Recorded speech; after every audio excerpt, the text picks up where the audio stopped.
The bell at the front gate of Ashcombe Estate rang 3 times in the dead of night, sharp and urgent, cutting through the howling wind like a warning. Edmund Hargrove, the estate steward, dropped his lantern and ran barefoot across the frozen stone path before he even understood why his body was moving. The bell only rang like that for one reason: trouble. He reached the iron gates with his heart pounding and found nothing there at first. No rider, no carriage, no sound but the wind screaming through the bare oak trees. Then he heard it, a thin, broken cry almost swallowed by the storm. He looked down. At his feet, wrapped in a blanket so thin it barely deserved the name, lay a newborn baby girl. Her lips were turning pale from the cold. Her tiny fists shook against the freezing air.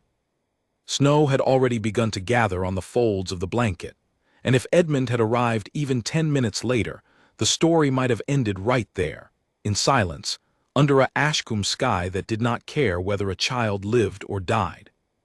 He scooped her up without thinking, pressing her against his chest, and ran. Inside the great house, servants were startled awake by the sound of pounding footsteps and a man shouting for help. Candles were lit in a hurry. Doors flew open.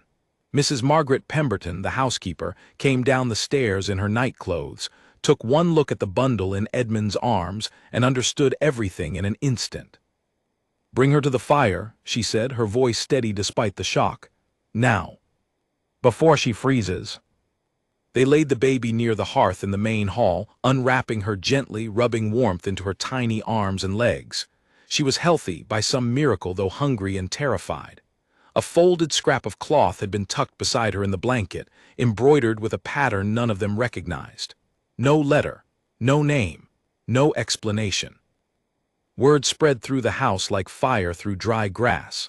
Someone had abandoned a baby at the gates of Ashcombe on the coldest night of the year, and nobody knew who or why. It was Mrs. Pemberton who finally said what everyone was afraid to say. "Someone needs to wake the Duke." The room went quiet. Duke Alaric Voss was not a man anyone woke without good reason. He had not always been this way. Before the fever took his wife and infant son 3 winters ago, he had been known through the county as a fair and even warm-hearted man, generous with his tenants, quick to laugh at his own mistakes. But grief had closed something inside him.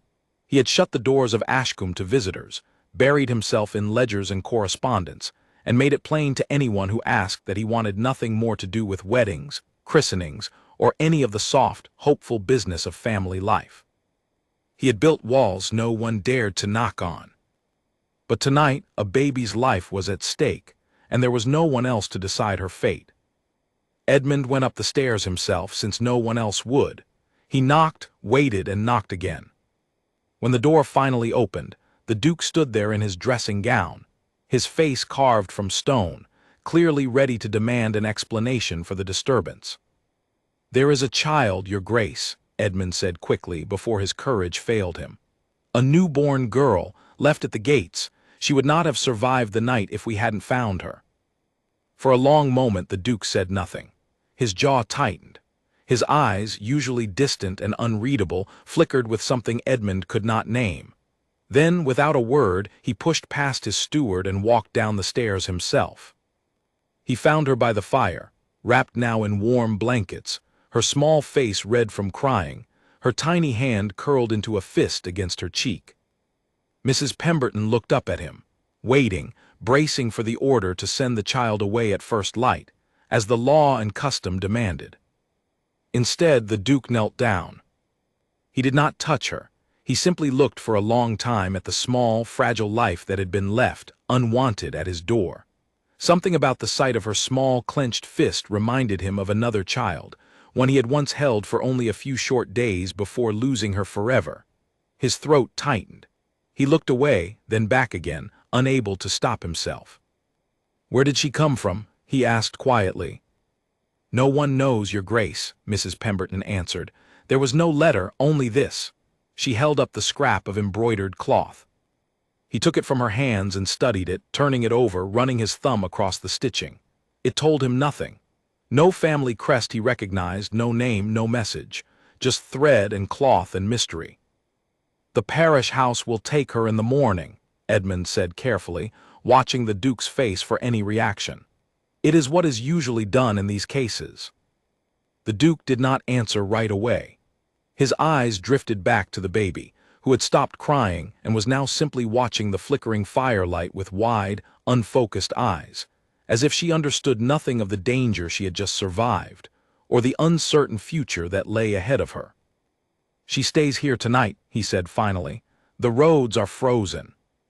It would be cruel to send anyone out in this storm, infant or otherwise." It was a reasonable answer, a practical one. No one in the room believed it was the whole truth, but no one dared to say so. Mrs. Pemberton arranged a makeshift crib near the fire, using a drawer lined with blankets, since there was no proper cradle anywhere in a house that had shut its doors to children for 3 long years.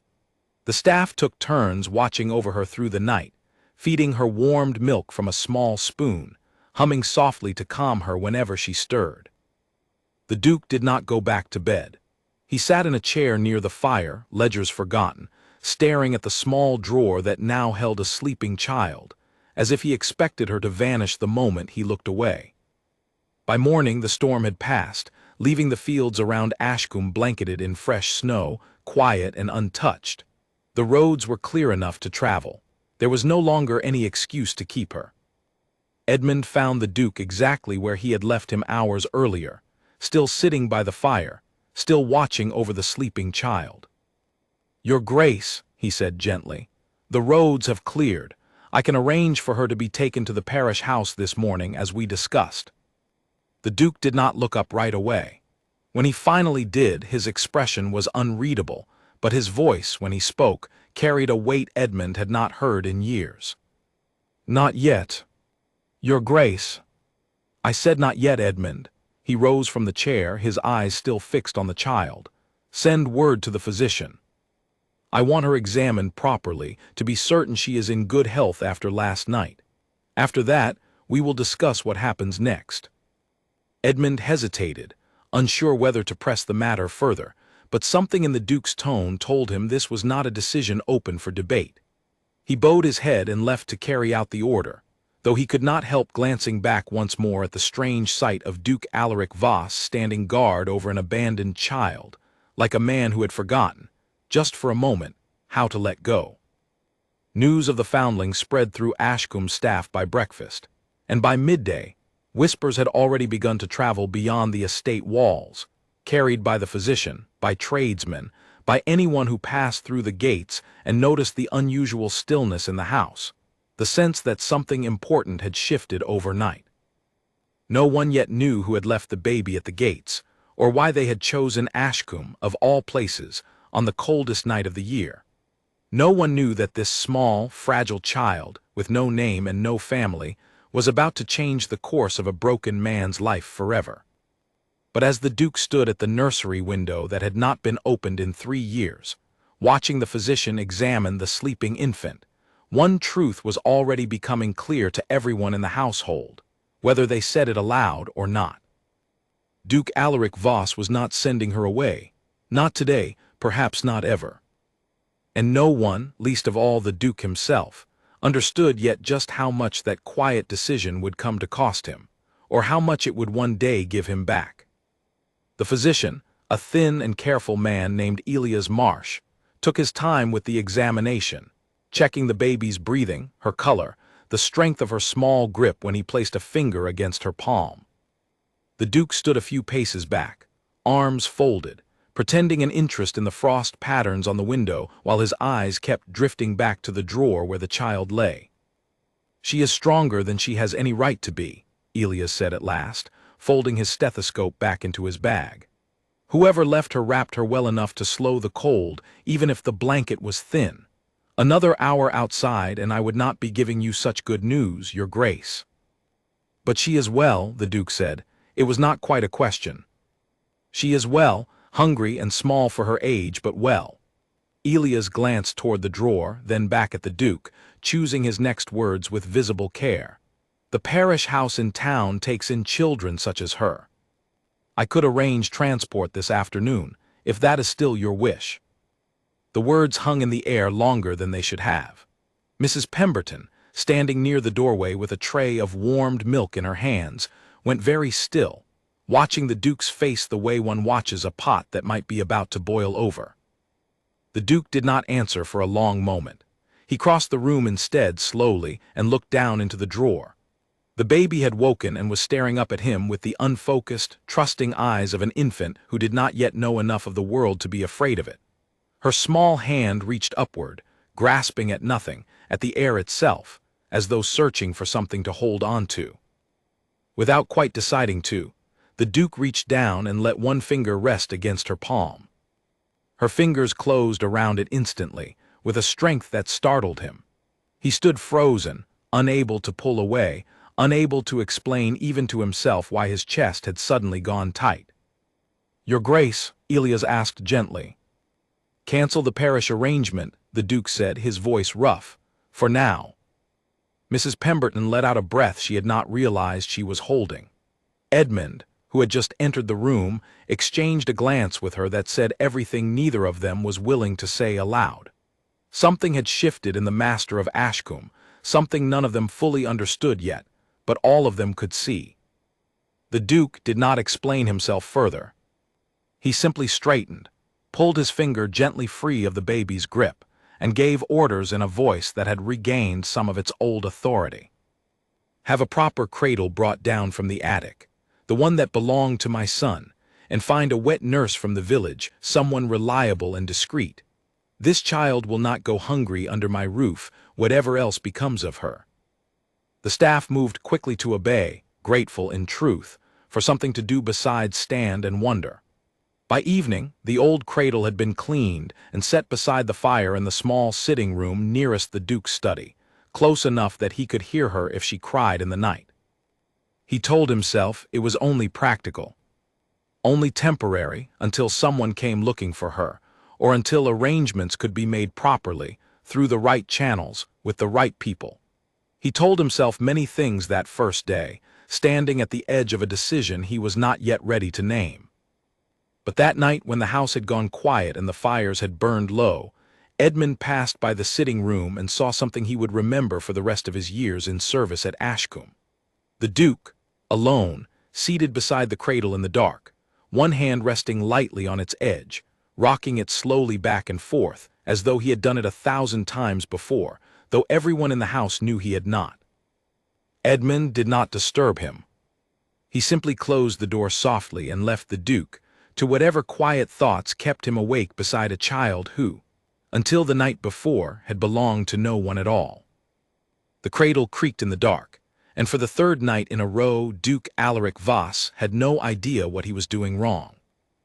The baby, now 3 weeks into her life at Ashcombe, screamed with a fury that seemed impossible for something so small. He had tried rocking her. He had tried holding her against his shoulder, the way he vaguely remembered doing with his son years ago, though the memory was blurred by grief and time. Nothing worked. Her small face turned red, her fists beat weakly at the air, and the sound filled the sitting room like an alarm bell that would not stop ringing. "You are doing it wrong, Your Grace." He turned, startled, to find Mrs. Pemberton standing in the doorway in her nightclothes, arms crossed, watching him with an expression that was somewhere between amusement and pity. "I am aware," he said sharply, though there was no real anger in it, only exhaustion. "If you have a solution, Mrs. Pemberton, I would welcome it."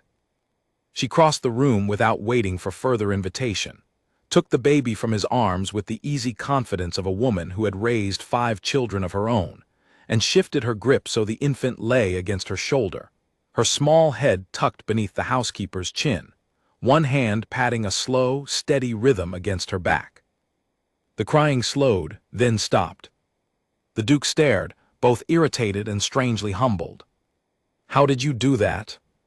"Practice, Your Grace, nothing more mysterious than that." She glanced at him, softening slightly at the sight of his exhaustion. He had not slept properly in days, and it showed in the shadows beneath his eyes. "You held her too stiffly. Babies know when they are not being held with confidence. It frightens them." "I am not accustomed to being unskilled at anything," he muttered, half to himself. "No one is born knowing how to hold a child, Your Grace. Not dukes, not dockworkers. It is learned the same as anything else." She held the baby out toward him again, patient, waiting. Try again. Shoulder first, support her head. Let your arm relax. He hesitated, then took her, following the housekeeper's instructions with the careful precision of a man used to solving complicated problems, though this particular problem refused to be solved by logic alone. The baby squirmed, whimpered, and for one terrible moment he was certain the screaming would start again. Then, slowly, she settled, her small body going soft and warm against his shoulder, her breathing evening out into the quiet rhythm of sleep. Something in his chest loosened just slightly, for the first time in 3 years. There, Mrs. Pemberton said quietly, "You see, Your Grace, not so impossible after all." He said nothing, but he did not hand the baby back. He stood there in the dim firelight, holding her, feeling the small weight of her against him, and for a moment he allowed himself to simply exist in that stillness, without the weight of grief or duty pressing down on his shoulders. Word of the Duke's unlikely devotion to the foundling spread quickly through the household, and just as quickly beyond it. Tradesmen who delivered goods to Ashcombe returned to town with stories of a cradle set beside the study fire, of the Duke himself seen carrying a baby through the halls at odd hours, of orders sent to the village for soft linens and warm milk. By the time the child was 2 months old, half the county had heard some version of the tale, each retelling stranger than the last. Some called it charity. Others whispered of scandal, wondering aloud whether the Duke himself might have some hidden connection to the child's parentage, a rumor that made Mrs. Pemberton furious every time she heard it repeated by a gossiping maid. "There is no truth in it," she snapped one afternoon, when a young kitchen girl named Prudence dared to repeat the rumor within earshot. "The Duke has done nothing but show kindness to a child who had none. Let that be the story people tell, if they must tell one at all." But rumors, once loosed, rarely stayed contained, and the Duke, though he pretended not to hear them, was not deaf to the whispers that followed him now wherever he went in the county. He decided in the end that the child needed a name. It seemed wrong to keep calling her simply the baby or the foundling, as though she were a stray animal taken in out of pity rather than a person with a life ahead of her. He chose the name one gray morning in early spring, standing at the study window while the small bird that nested each year in the eaves outside sang its familiar, stubborn song, undeterred by the cold that still lingered in the air. Wrens were small, plain birds, nothing remarkable to look at, but they were survivors, fierce and resilient despite their size, building their nests again and again, no matter how many times the wind tore them apart. "Wren," he said aloud, testing the sound of it. Mrs. Pemberton, arranging papers on his desk, looked up in surprise. "Your Grace." "Her name," he said, "I have decided. Wren." It was, Mrs. Pemberton thought privately, a fitting choice, though she said nothing of the sentiment aloud, only nodded and repeated the name softly, testing its shape on her tongue, already imagining the day the child would be old enough to answer to it. As the weeks turned into months, the Duke's involvement in Wren's daily life grew, slowly and almost without his notice. He began appearing in the nursery each morning before his correspondence, watching her feed, learning to recognize the different sounds of her cries, the hungry one different from the tired one different from the simple, stubborn complaint of a baby who wanted attention and nothing else. He learned, too, that fatherhood, even accidental fatherhood, was full of small failures. He dropped a spoon of porridge on his own coat more than once, provoking a rare, startled laugh from Mrs. Pemberton, who had not heard the Duke laugh, even at his own expense, in longer than she cared to remember. He fumbled with the tiny buttons of Wren's gowns, cursing softly under his breath while she squirmed impatiently in his lap.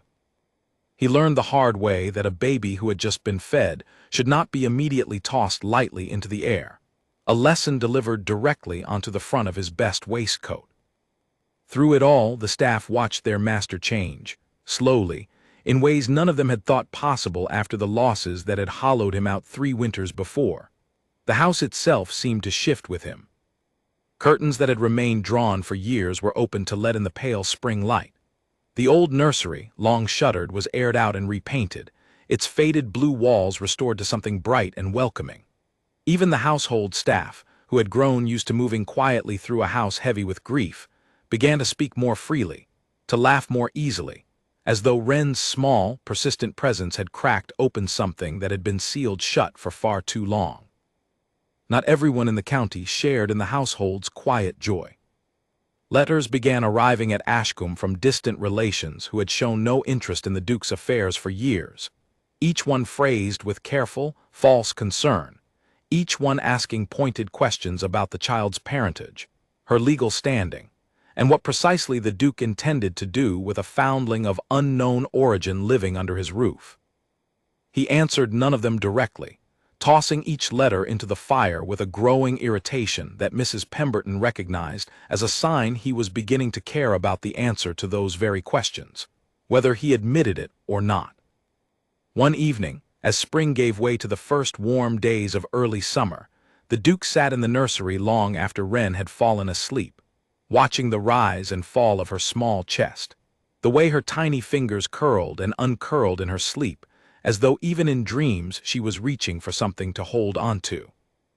Mrs. Pemberton found him there, as she often did now, and settled quietly into the chair across from him, folding a small stack of freshly laundered linens on her lap.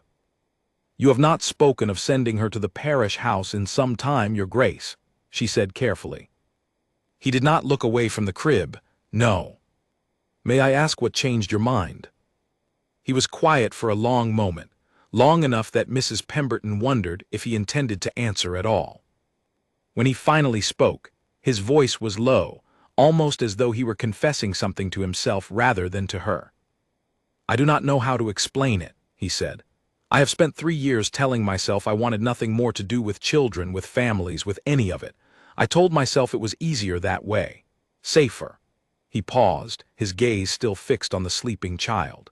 "And then she arrived in the middle of a storm with no one in the world to claim her, and I found I could not do to her what grief had already done to me. I could not leave her alone in the world simply because I was afraid of what it might cost me to care for her." Mrs. Pemberton said nothing for a long moment, letting the words settle in the quiet room. "That sounds very much like love to me, Your Grace, however you choose to name it." He gave no answer, but something in his expression, some small easing of the tension he had carried for so long, told her she was not mistaken. Outside, the wren in the eaves sang its evening song, undisturbed by the cold that had once threatened to end everything before it began.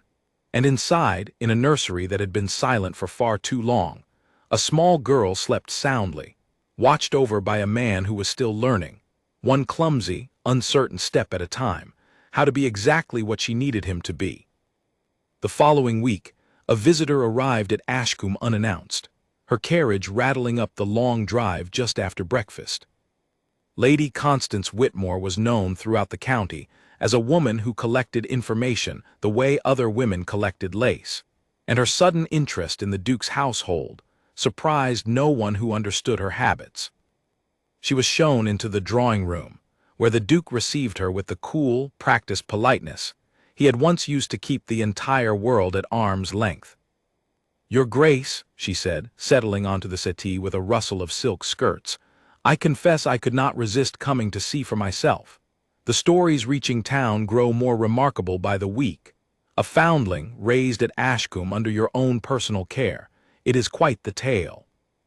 "It is quite the exaggeration, more likely," the Duke replied evenly, though his jaw had tightened.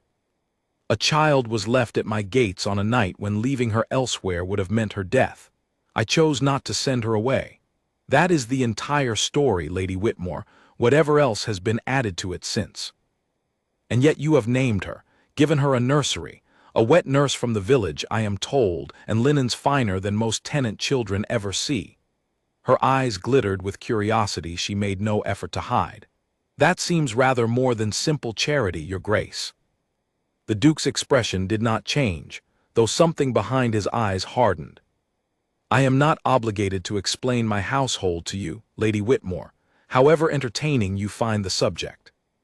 She smiled, unbothered by his coolness, and rose to leave, though not before adding one final remark, delivered with the practiced lightness of a woman who knew precisely how much damage a careless word could do. "Of course, Your Grace, though I imagine your family will not be quite so easily satisfied when word reaches them. A child of unknown blood, so close to your household, so close to matters of inheritance. Some may find that difficult to overlook." The Duke said nothing further, only saw her out with cold civility, but her words lingered long after her carriage had disappeared down the drive. He stood at the window for a long while afterward, watching the empty road, turning her warning over in his mind. That evening, he found himself once again in the nursery, watching Wren sleep, thinking of inheritance and bloodlines and the sharp, watchful eyes of a county that had already begun deciding what her presence in his life meant, long before he himself had fully decided it. He thought of his distant cousin, Cassius Voss, next in line to inherit Ashcombe should the Duke die without an heir of his own blood, a man he had not spoken to in years, and wondered, not for the first time, how long it would be before Cassius, too, began asking questions about the small, unclaimed girl now sleeping soundly in the nursery his own son had once occupied. He did not yet know how many trials still lay ahead, how many nights of worry, how many voices from his own family that would rise up to challenge the choice he had made. But for the first time in 3 years, Duke Alaric Voss allowed himself to hope for something beyond mere survival, and that hope, however fragile, was enough to carry him forward into whatever came next. By the time Wren turned 2 years old, Ashcombe Estate had become an entirely different place than it had been on the night she arrived, though the change had come so gradually that most of the household could hardly say when it had happened. The nursery, once a shrine to sorrow, now rang with the sound of small feet running across polished floors, of a child's stubborn laughter echoing down hallways that had known only silence for years. Toys lay scattered in corners that had once held nothing but dust. A rocking horse, carved by the estate's own woodworker at the Duke's request, stood proudly near the window, its painted mane bright red, Wren's favorite color, chosen after a full week of her pointing insistently at every red object she encountered until someone finally understood what she wanted. Mrs. Pemberton often said, to anyone who would listen, that the house itself seemed to have exhaled after years of holding its breath.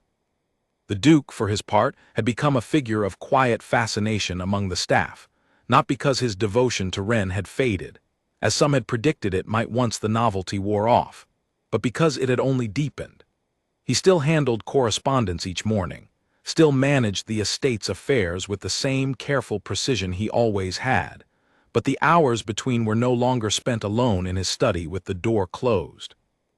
More often than not, he could be found on the nursery floor, patiently rebuilding a tower of wooden blocks for the 5th time in a single afternoon, or walking the garden paths with Wren perched on his shoulders, her small hands gripping his hair while she pointed excitedly at every bird, every flower, every ordinary thing that seemed, to her, endlessly new and worth announcing to the world.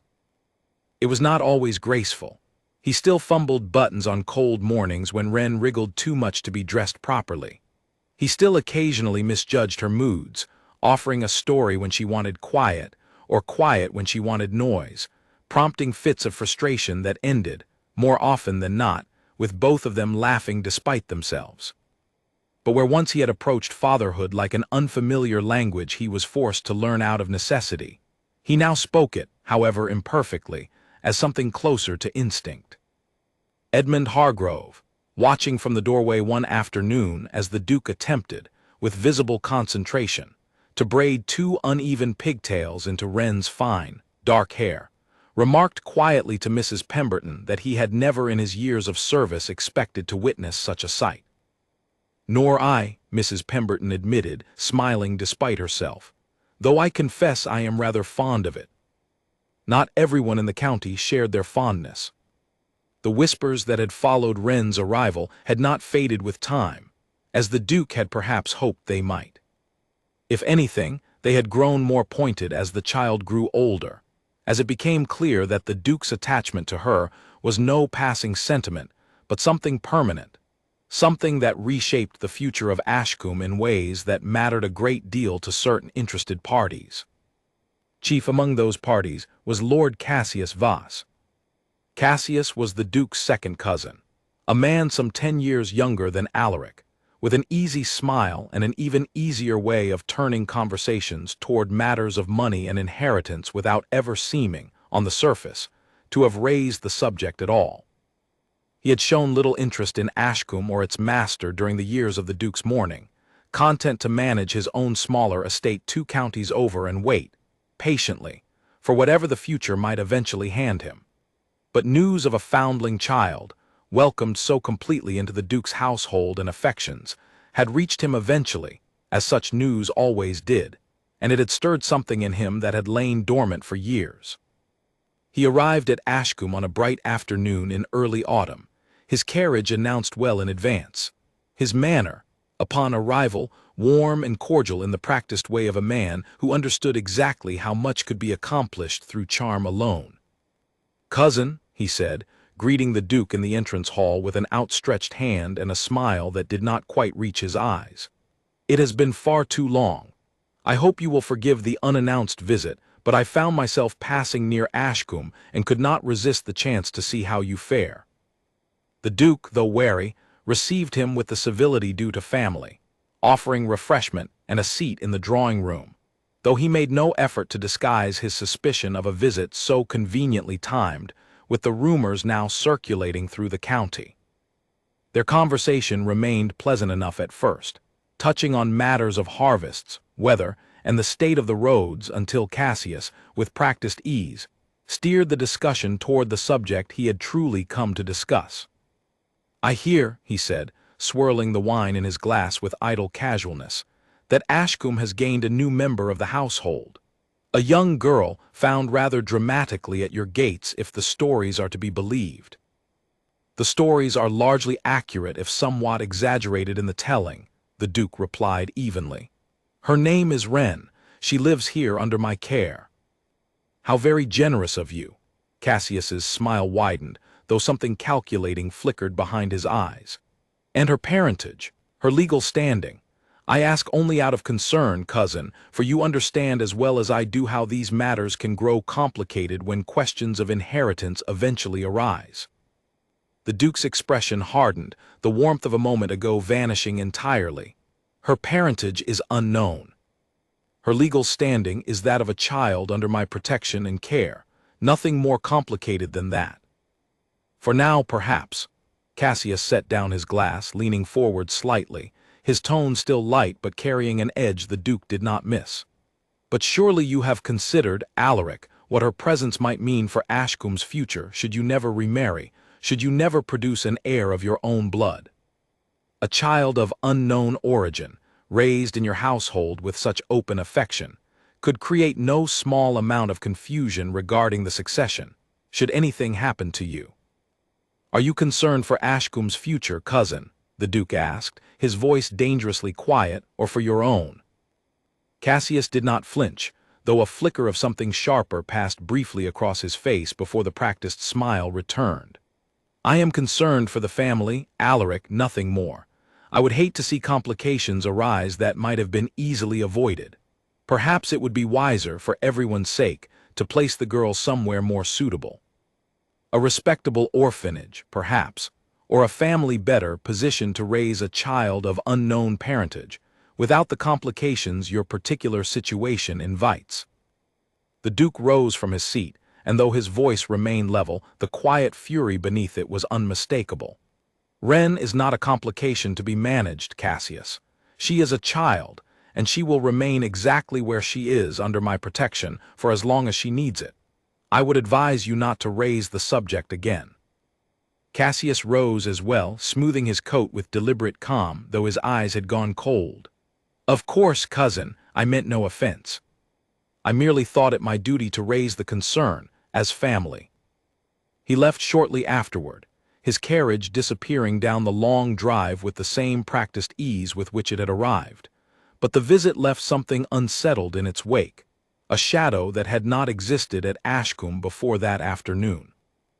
That evening, the Duke found himself once again in the nursery, watching Wren as she stacked her wooden blocks into an uneven tower, narrating the process to herself in the half-formed words of a child still learning the shape of language.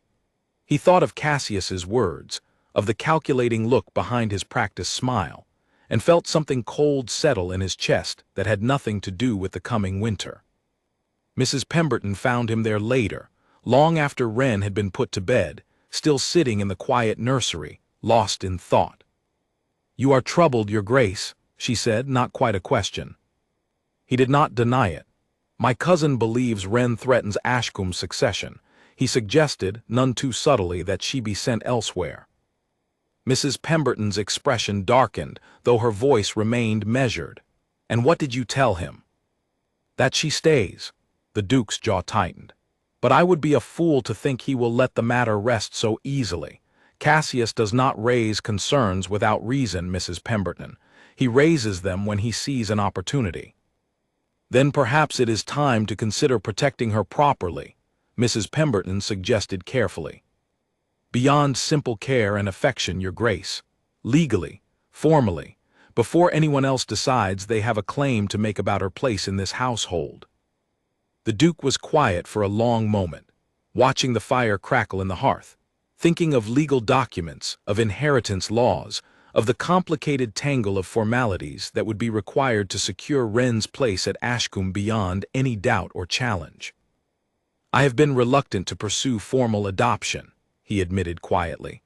"Some part of me feared that making it official, permanent, would somehow invite the very scrutiny I hope to avoid by keeping matters simple.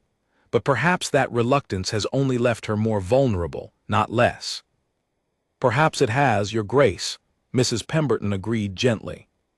"Love alone, however genuine, may not be enough to protect her from men like your cousin. Sometimes love must be given the proper legal shape to withstand the challenges that come against it." The Duke nodded slowly, something resolving in his expression that had not been there before. A decision forming out of the uncertainty Cassius's visit had stirred within him. "I will speak with my solicitor," he said finally. "Before the month is out, whatever it costs, whatever questions it invites, Wren will not be left unprotected simply because I feared the complications of doing right by her properly." Mrs. Pemberton smiled, relief evident in the easing of her shoulders. "That is a wise decision, Your Grace. I believe it is one you will not regret." He hoped, as he sat there in the quiet nursery with the fire burning low and Wren sleeping peacefully in the next room, that Mrs. Pemberton was right.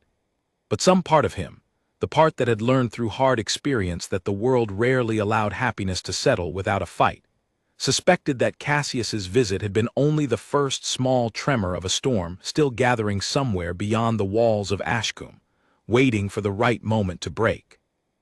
In the weeks that followed, the Duke began, quietly and carefully, the long process of securing Wren's place in his household through every legal means available to him. Letters were sent to solicitors in town. Documents were drafted and redrafted. Questions were asked, delicately, about the proper procedures required to formally adopt a child of unknown parentage. Questions that inevitably invited more scrutiny than the Duke would have liked, exactly as he had feared. But for the first time since Wren's arrival, he found he no longer cared how much scrutiny his decision invited. He had spent 3 years hiding from the world after losing his wife and son, convinced that caring deeply about anything only invited greater pain when it was inevitably taken away. Wren had taught him, without ever intending to, without even understanding the lesson she offered simply by existing and needing him, that a life spent hiding from loss was no life at all, only a slower, quieter version of the same grief he had already survived once before. He would not let Cassius, or anyone else, convince him to retreat back into that hiding place now. The solicitor, a careful, gray-haired man named Oliver Finch, arrived at Ashcombe on a cold morning in late October, carrying a leather case full of documents, and a manner so formal that Mrs. Pemberton privately joked, he seemed to have been born wearing spectacles and a serious expression. "Formal adoption of a foundling is not without its complications, Your Grace," Mr. Finch explained, spreading papers across the study desk with methodical precision. "Without knowledge of her birth parents, we cannot rule out the possibility that a claim might someday arise, someone stepping forward to challenge the arrangement, whether out of genuine parental right or simple opportunism. It happens more often than you might think, particularly in cases involving families of standing and property. "I am aware of the risks," the Duke replied. "I would rather face them directly than leave her vulnerable to men who see her only as an obstacle to their own ambitions." Mr. Finch nodded, making a note in his careful hand. "Then we shall proceed as thoroughly as possible. I will need a full account of the circumstances of her arrival, any physical evidence left with her, however small, and testimony from those present that night. The more complete our records, the more difficult it will be for anyone to challenge the legitimacy of the adoption later." It was Mrs. Pemberton who retrieved the small scrap of embroidered cloth that had been left with Wren on that first stormy night, still kept carefully folded in a drawer in the nursery, untouched since the physician's examination nearly 2 years earlier. Mr. Finch studied it closely, turning it over in his hands, tracing the faint pattern of stitching with a curious frown. "This is fine work," he said finally. "Not the stitching of a servant or a woman of little means. Whoever embroidered this had skill and likely some standing, however modest. It may be worth having it examined by someone familiar with regional needlework patterns. It could tell us more than we currently know." The Duke considered this for a long moment, torn between curiosity about Wren's origins and a quiet, persistent fear of what such knowledge might eventually mean for the life they had built together. "Pursue it if you believe it useful, Mr. Finch, but carefully. I have no wish to invite the very complications we are trying to avoid." "Understood, Your Grace, discretion above all." As the solicitor gathered his papers to leave, promising to return within the month with further documents to review, the Duke found himself standing once more at the nursery window, watching the last of the autumn leaves drift down from the old oak trees that lined the drive. Somewhere beyond those trees, he thought, was the truth of where Wren had come from, a truth that might one day arrive at his door just as suddenly and unexpectedly as she herself had. Life at Ashcombe, in the meantime, continued its slow, warm rhythm, untouched for now by the legal questions being quietly settled in the study each week. Wren, unaware of solicitors and inheritance laws and the careful maneuvering of men like Cassius Voss, spent her days much as she always had, chasing the estate's cats through the garden, demanding stories at bedtime with the fierce insistence of a child who had discovered, quite suddenly, the wonder of narrative, and testing the patience of everyone in the household with a growing vocabulary of new words, most of which she used at the loudest possible volume. A new nursemaid had joined the household that autumn as well, a warm, capable young woman named Nora Whitfield, hired to assist Mrs. Pemberton, who could no longer easily keep pace with a toddler's endless energy on her own. Nora had a gift for patience that even the Duke admired, capable of calming Wren's occasional tantrums with nothing more than a steady voice and an endless supply of small, clever distractions. It was Nora who first noticed, one afternoon in the garden, the particular way Wren watched the Duke whenever he was near, her small face turning instinctively toward him the moment he entered a room, her arms reaching upward before he had even finished crossing the threshold, as though some part of her, too young yet to understand the word for it, already recognized him as the one fixed point in a world that had begun, for her, in uncertainty and cold. "She adores him," Nora remarked to Mrs. Pemberton one evening, watching through the nursery window as the Duke knelt in the garden below, patiently helping Wren gather fallen leaves into an uneven, lopsided pile. "I have never seen a child so certain of anyone." "Nor I," Mrs. Pemberton agreed, a note of quiet satisfaction in her voice. "Though I confess, watching him with her, I sometimes forget the man he was before she came. It is difficult to imagine him as he used to be, shut away in that study for days at a time, wanting nothing to do with the rest of us." "People change," Nora said simply. "Some people," Mrs. Pemberton corrected gently. "The right person in the right circumstance can change even a heart that believes itself beyond changing. I think that is precisely what happened here." Below them in the garden, the Duke lifted Wren onto his shoulders despite her muddy hands clutching at his hair, laughing, actually laughing, a sound that still occasionally startled the household even now, nearly 2 years after it had first returned to Ashcombe's halls. Wren shrieked with delight, demanding to be carried past every tree in the garden so she could point out each one with great and serious authority, as though cataloging them for some important purpose only she understood. As autumn deepened into the first cold edges of winter, and the anniversary of that fateful storm night approached once more, Duke Alaric Voss found himself standing at the nursery window, watching Wren sleep, more determined than he had ever been about anything in his life to see this through, whatever it might eventually cost him, and whatever battles still lay ahead in defending the small, fierce, unclaimed girl who had, without either of them quite realizing when it happened, become the very center of his world. The word came on an ordinary Tuesday, without warning, without ceremony, in the middle of an entirely unremarkable afternoon. Wren, now approaching her second birthday, sat on the study floor surrounded by a scattered collection of wooden blocks, attempting with fierce concentration to balance one final piece atop a tower that had already collapsed twice. The Duke sat nearby at his desk, ostensibly reviewing correspondence, though in truth he had spent the better part of the last hour watching her out of the corner of his eye, as he so often did now, unable to fully return his attention to paperwork whenever she was in the room. The tower wobbled, tilted, and finally toppled for a third time, scattering blocks across the floor with a clatter that startled a small, frustrated cry from Wren. She looked up, her lower lip trembling, searching the room for comfort the way she always did when something did not go as she had planned. "Duke," she said. The Duke froze, pen suspended over his paper, certain for a moment that he had misheard her. "Duke," she repeated, more insistently this time, pointing at the scattered blocks with the clear, unmistakable demand of a toddler who expected the problem to be solved immediately and without further delay.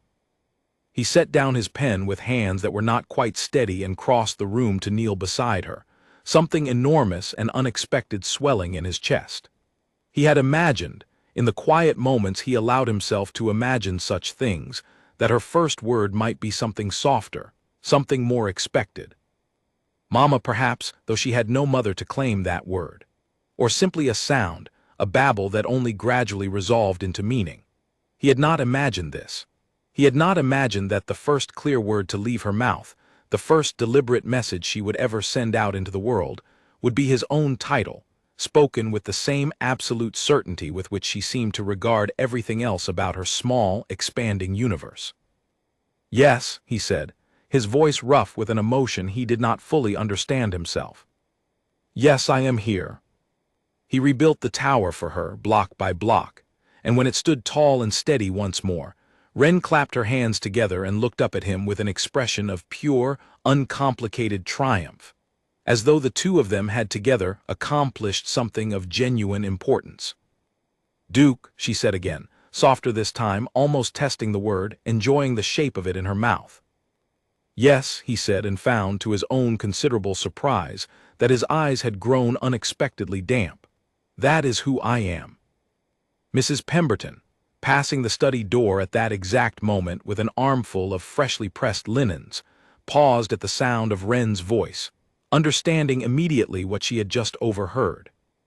She did not enter the room, sensing, with the quiet wisdom of a woman who had spent a lifetime managing a household's private moments, that this particular scene belonged to the two of them alone. She simply stood in the hallway for a moment, smiling to herself, before continuing on her way, already composing in her mind the story she would tell the rest of the staff at supper that evening.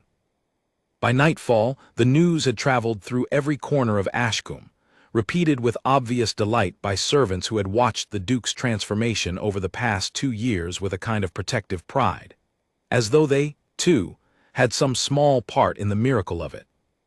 But the moment settled differently in the Duke himself, in ways that took him considerably longer to untangle.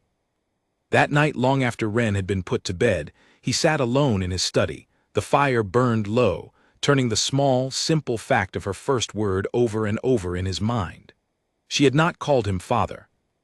She had called him Duke, the only name she had ever known him by, the title the entire household used, the word that had, until that afternoon, seemed to him a marker of distance rather than closeness, a formal barrier between himself and the rest of the world that he had built, deliberately, in the years after his wife and son had died.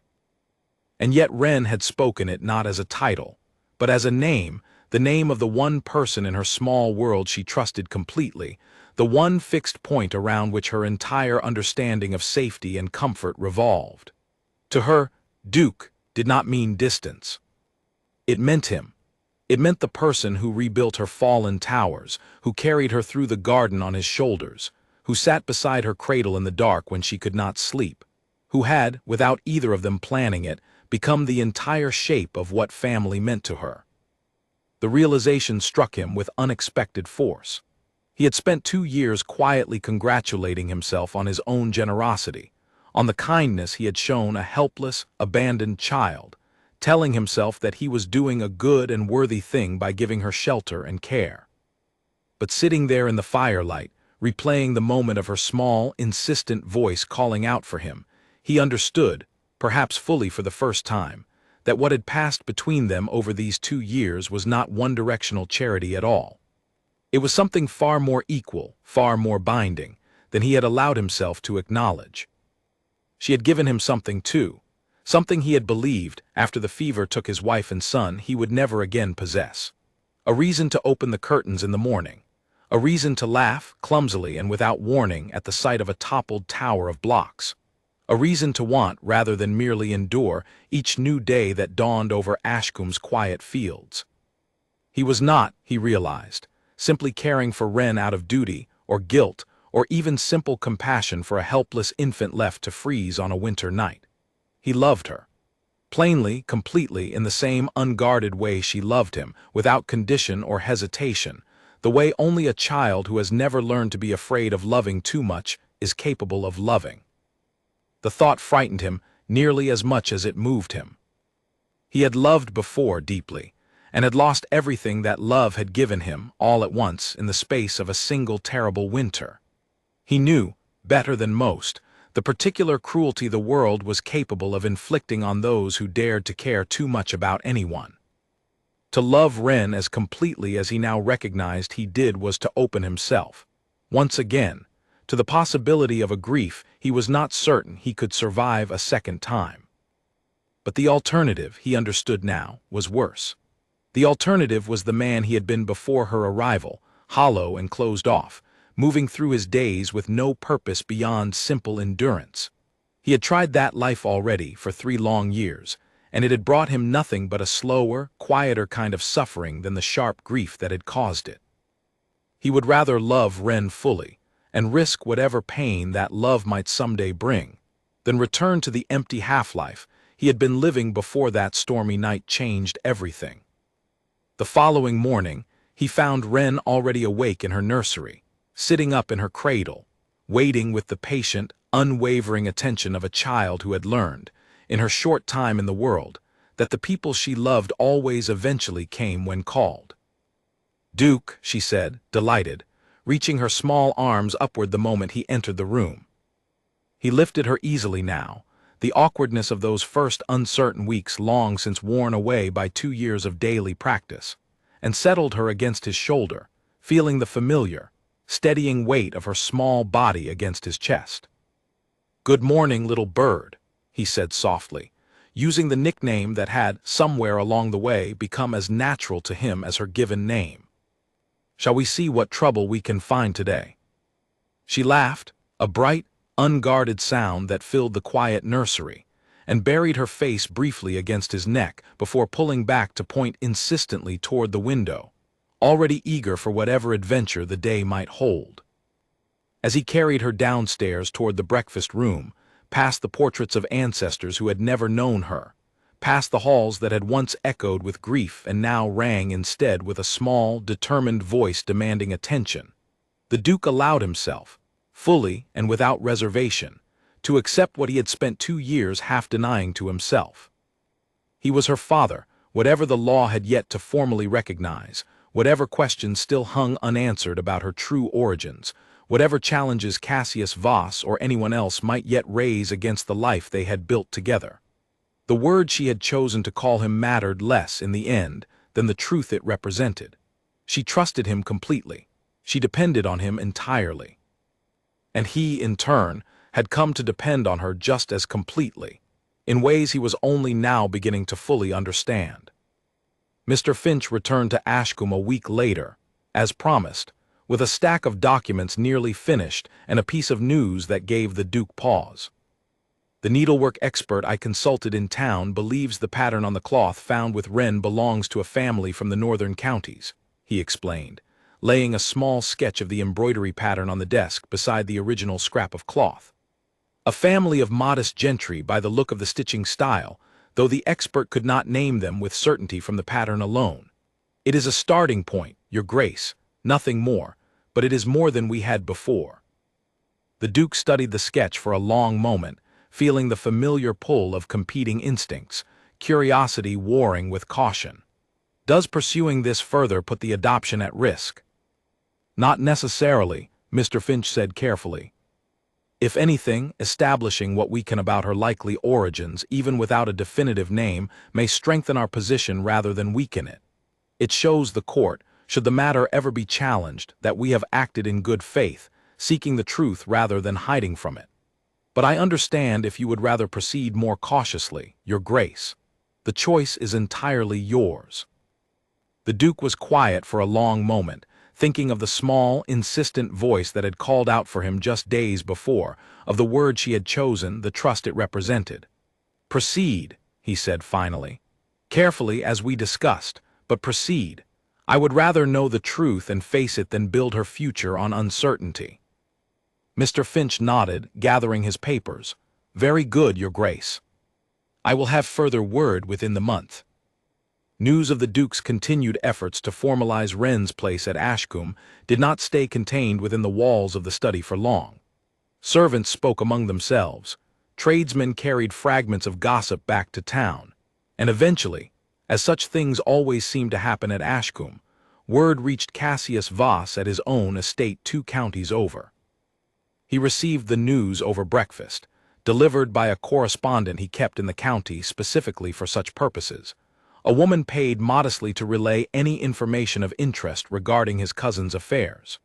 He read the letter twice, his expression unreadable to the servant who stood waiting nearby, and then set it down beside his cooling tea with deliberate calm. He means to adopt her formally, he said, more to himself than to anyone in the room. Legally, permanently. His wife, Lady Beatrice Voss, seated across the table, glanced up from her own correspondence with mild interest. Is that troubling news, Cassius? It complicates matters, he admitted, folding the letter carefully and setting it aside. Considerably. If the girl is formally adopted and Alaric names her his heir, there will be little I can do afterward to challenge the succession, however unusual her origins may be. The law favors a properly executed adoption over a distant cousin's claim, however strong that claim might otherwise be. You never much wanted Ashcombe before this, Beatrice observed, not unkindly, though there was a careful edge to her tone. You have your own estate, your own comfortable life. Why does this trouble you so? Cassius considered the question for a long moment, turning his teacup slowly in his hands. Perhaps I did not want it before because I never truly believed it would be mine to take. Alaric was young and might have remarried, might have had children of his own blood in time. But 3 years of mourning became 3 years of certainty that he never would. I had begun to think of Ashcombe as inevitable, Beatrice, a matter of when, not if. Now this foundling threatens to take that inevitability away from me, and I find I mind it a great deal more than I expected to. Beatrice said nothing further on the matter, though her expression suggested she did not entirely approve of the direction her husband's thoughts were taking. Cassius, for his part, spent the remainder of the morning in his study, composing and discarding several letters before finally settling on a course of action he judged appropriately careful, a quiet inquiry to an acquaintance familiar with matters of inheritance law, seeking to understand precisely what grounds, if any, might exist to challenge a formal adoption once it was complete. It was, he told himself, simply prudent to understand his options, nothing more than that. Whether he would act on whatever he learned remained, for now, an open question, one he did not yet trouble himself to answer.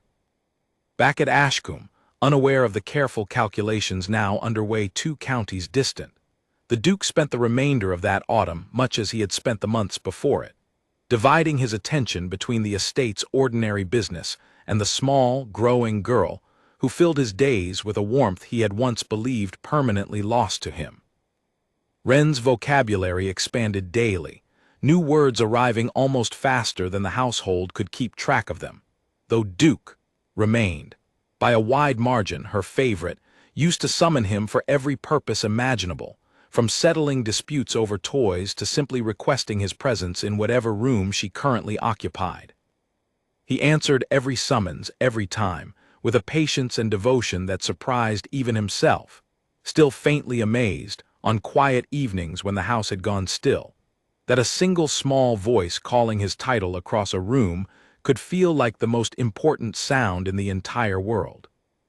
Whatever came next, whatever storms still gathered on the horizon of their small, unlikely family, he was ready to face them, not as a duke performing an obligation, but as a father determined to protect the daughter who had, against every expectation, saved him just as surely as he had once saved her. Winter had settled fully over Ashcombe by the time Cassius Voss returned, uninvited, for a second visit, and this time he did not come alone.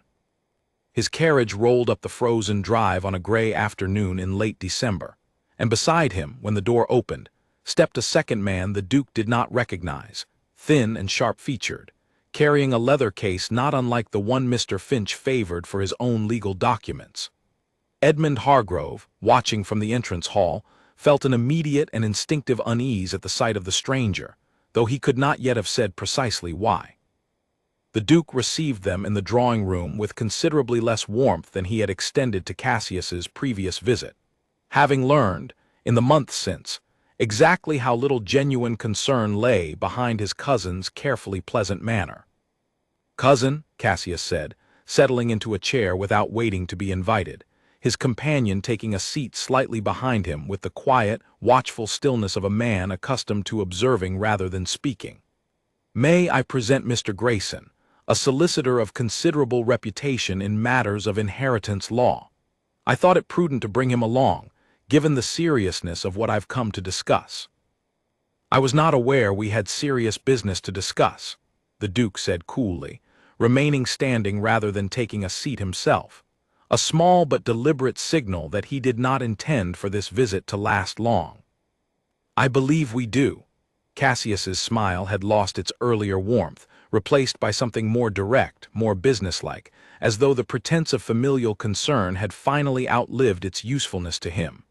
"I understand you have begun formal proceedings to adopt the foundling girl. Wren, I believe she is called." "I have," the Duke confirmed, offering no further explanation, no apology, nothing Cassius might use as an opening. "And I understand," Cassius continued, undeterred, "that you intend eventually to name her your heir, inheriting Ashcombe and its holdings upon your death, in the absence of any children of your own blood." "That is my intention, yes."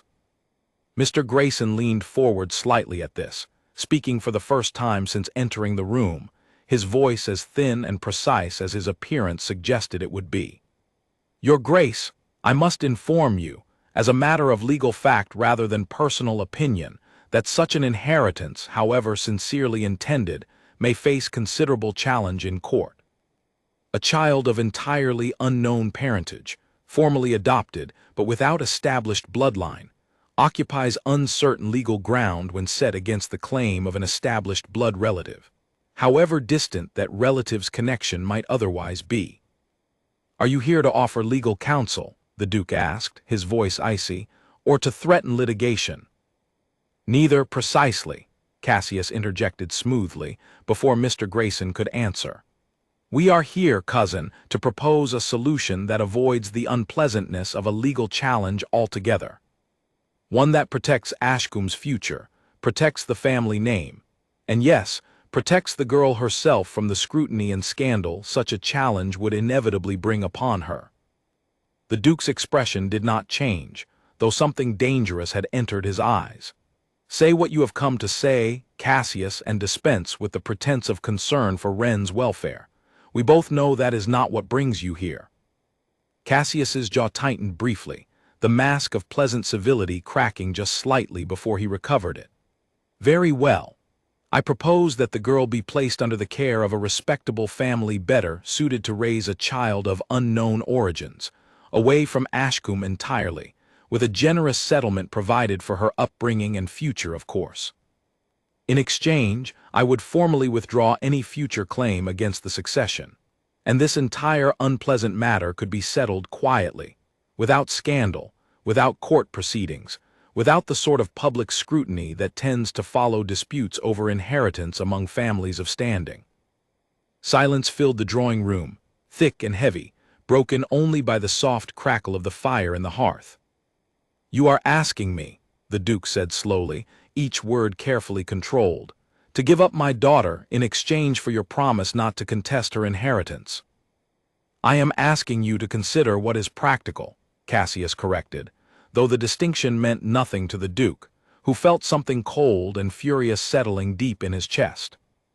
"You have raised her out of kindness, cousin, and no one questions the generosity of that impulse. But kindness and inheritance are two very different matters. Surely you can see the wisdom in separating the two, before this becomes a legal battle that benefits no one, least of all the girl herself, who would find her name dragged through courts and county gossip alike for years to come." The Duke crossed the room in 3 swift strides, closing the distance between himself and his cousin with a controlled intensity that made even Mr. Grayson shift uncomfortably in his seat. "Wren is my daughter," he said, his voice low and absolutely unwavering. "Not by blood, but by every measure that matters. She has called this house her home since the night she was born, near enough. She has called me her father in every way but the word itself, and I will not, under any circumstance, no matter what threat you dress up as concern for her welfare, hand her over to strangers simply to spare you the trouble of a legal challenge you have no true confidence in winning." Cassius rose as well, matching the Duke's intensity, his composure finally slipping entirely. "You are being sentimental about a stranger's child, Alaric, at the expense of your own family's legacy. Ashcombe has belonged to our bloodline for 6 generations. Are you truly prepared to hand it to a foundling of unknown parentage, simply because she happened to be left at your gates on a convenient night?" "There was nothing convenient about that night," the Duke said, his voice rising for the first time. "She nearly died in the cold before anyone found her, and whatever bloodline built this estate, it is not blood that has made it worth living in again these past 2 years. It is her." He drew a steadying breath, forcing his voice back under control. "You will leave my house now, Cassius, and if you pursue this matter through the courts, I promise you, I will fight you at every turn with every resource this estate provides for as long as it takes." Cassius stared at his cousin for a long moment, something calculating still visible behind his anger, before finally gesturing for Mr. Grayson to gather his papers. "Very well, cousin. If that is your final answer, I will not waste further breath trying to persuade you. But do not say, I failed to offer you a peaceful resolution, before matters grew considerably less pleasant for everyone involved." They left shortly afterward, the carriage disappearing down the frozen drive much as it had after the previous visit. But this time, the silence that followed in the house felt heavier, charged with a tension that had not existed before. The Duke found Mrs. Pemberton waiting anxiously near the drawing-room door, having overheard enough of the raised voices to understand the general shape of what had transpired, even without hearing every word. "Your Grace," she said carefully, "what happened?" "My cousin has decided to contest the inheritance," the Duke said, his voice tight with barely controlled fury. "He proposed I give Wren away to strangers in exchange for his silence."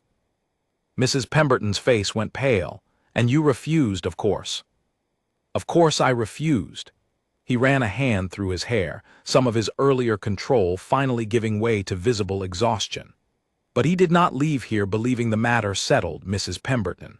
I fear he intends to pursue this through the courts, whatever the cost, whatever the scandal it invites." Then we must be ready for him, Mrs. Pemberton said firmly, some of her own steel returning now that the immediate shock had passed. Mr. Finch has been thorough in his preparations. Whatever Cassius intends, surely the law will recognize what is plainly true to anyone who spends a single afternoon in this household. That child is loved, Your Grace, cared for completely, and belongs here as surely as anyone born to this family by blood.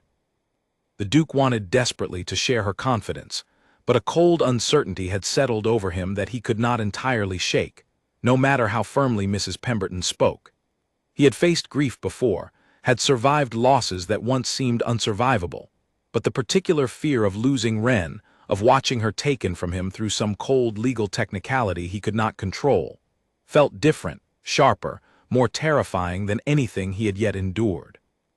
That evening, he went to the nursery earlier than usual, finding Wren already deep in the careful, serious business of arranging her small collection of wooden animals into a line across the floor, narrating their imaginary adventures to herself in a running stream of half-formed words only she fully understood. "Duke," she said happily, looking up at him with the same instant, uncomplicated delight she always showed at his arrival, entirely unaware of the storm that had passed through the house just hours before.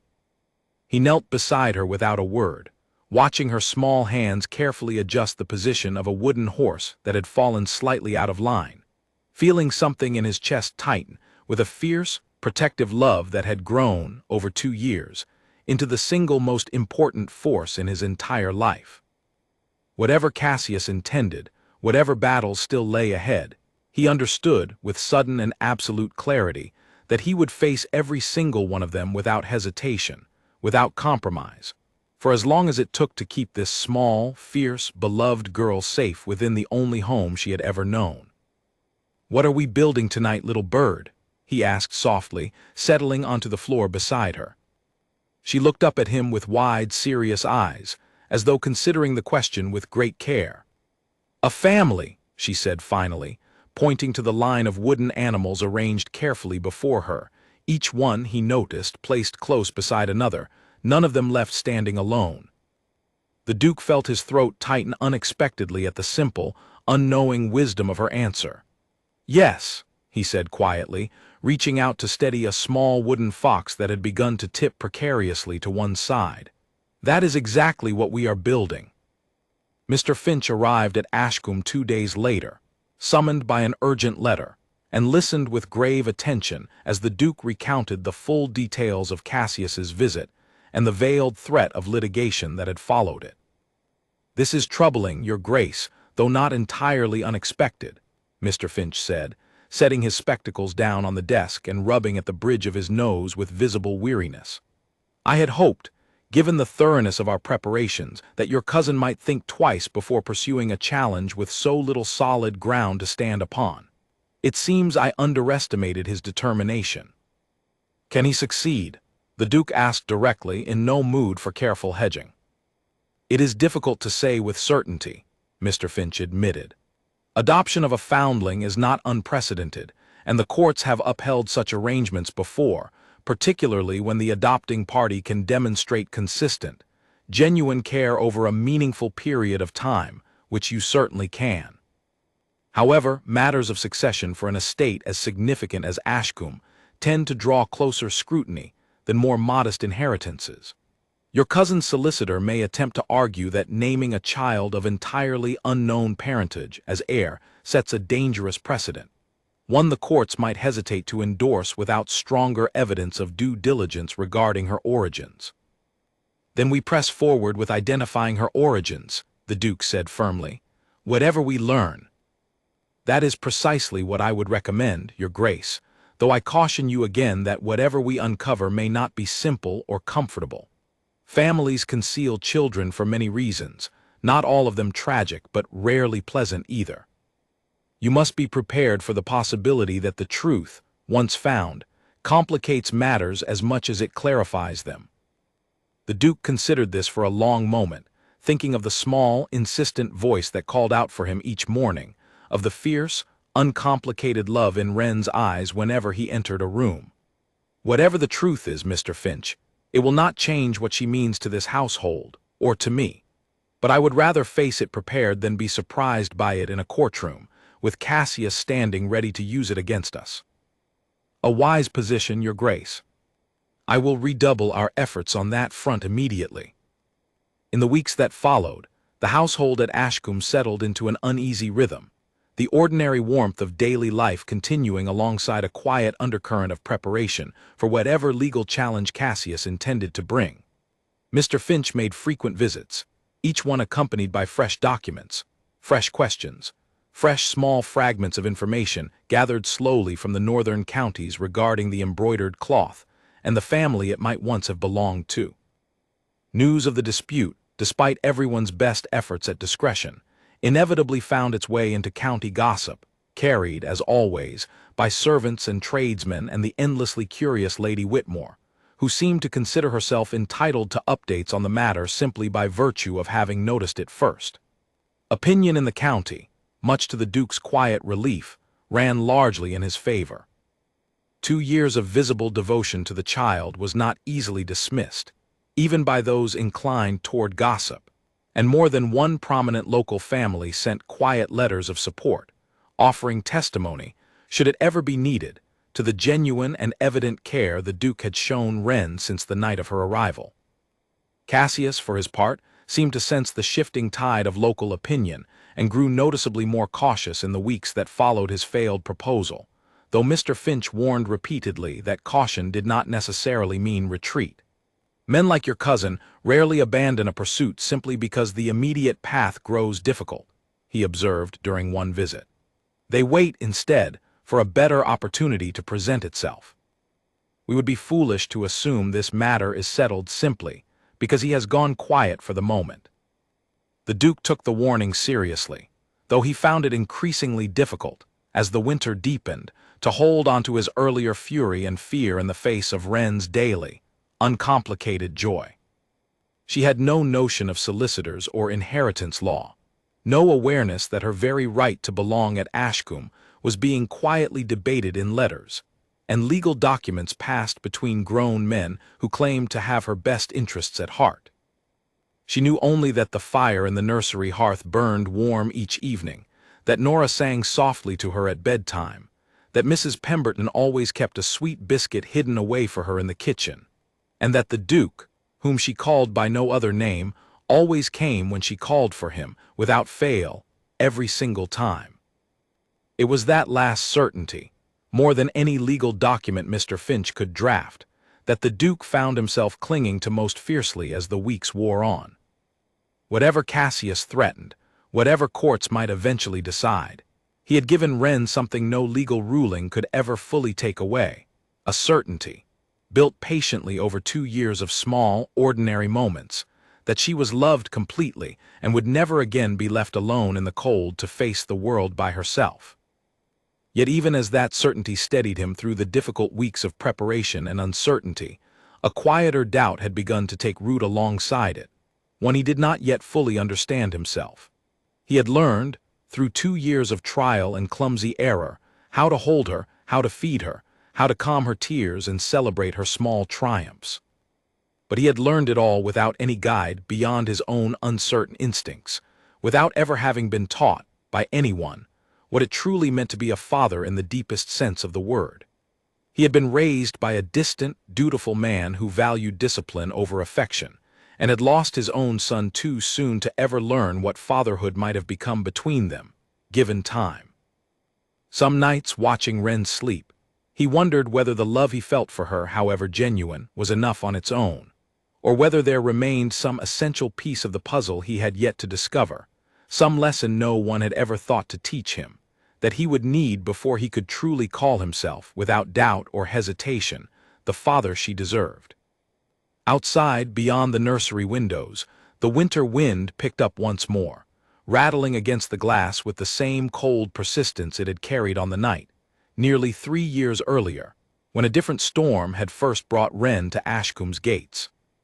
But inside, in the warm, fire-lit room where a father knelt beside his daughter, arranging wooden animals into careful, protective rows, the storm outside seemed, for the moment at least, a distant and manageable thing, Nothing compared to the fierce, unshakable determination now settled permanently in the Duke's heart to protect the family they had built together, whatever legal battles still lay ahead in the cold months to come.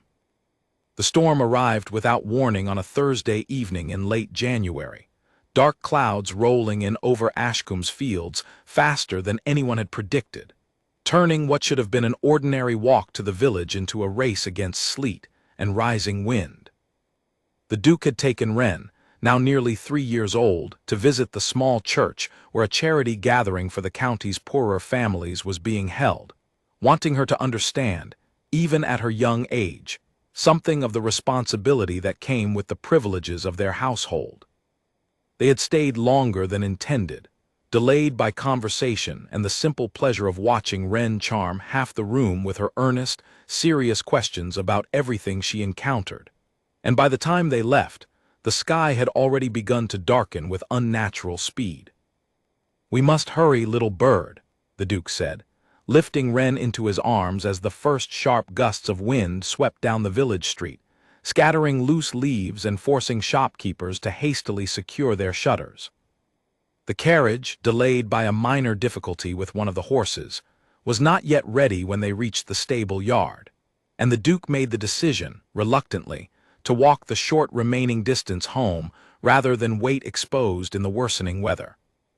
He wrapped Wren securely in his own coat, settling her against his shoulder, and set off at a brisk pace along the frozen road toward Ashcombe's gates, sleet beginning to sting against his face as the wind picked up further.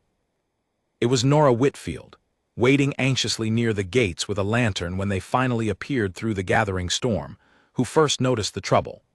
The Duke, hurrying against the wind with Wren clutched awkwardly against him, had failed to secure her properly beneath his coat, leaving one small arm exposed to the biting cold, her thin outer garment doing little to protect against sleet that had already begun to soak through the fabric.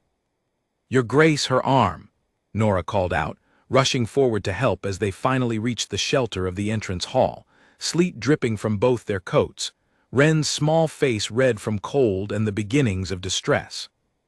The Duke looked down, horrified to see the state of Wren's exposed sleeve, soaked through and clinging to her small, shivering arm, and felt a wave of guilt and self-recrimination crash over him with such force that his hands, for a moment, shook as he tried to unwrap her from his coat.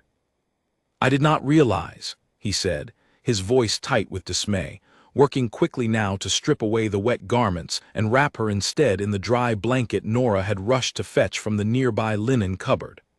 "I thought I had covered her properly. I should have checked more carefully before we left the church."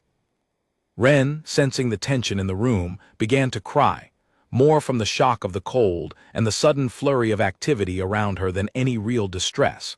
But the sound cut through the Duke with particular sharpness given the circumstances. Nora worked efficiently beside him, rubbing warmth back into Wren's small arm, murmuring soft, reassuring words, while the Duke stood by, feeling suddenly, acutely useless, his earlier confidence in his own competence as a father shaken badly by the sight of his daughter's cold, reddened skin.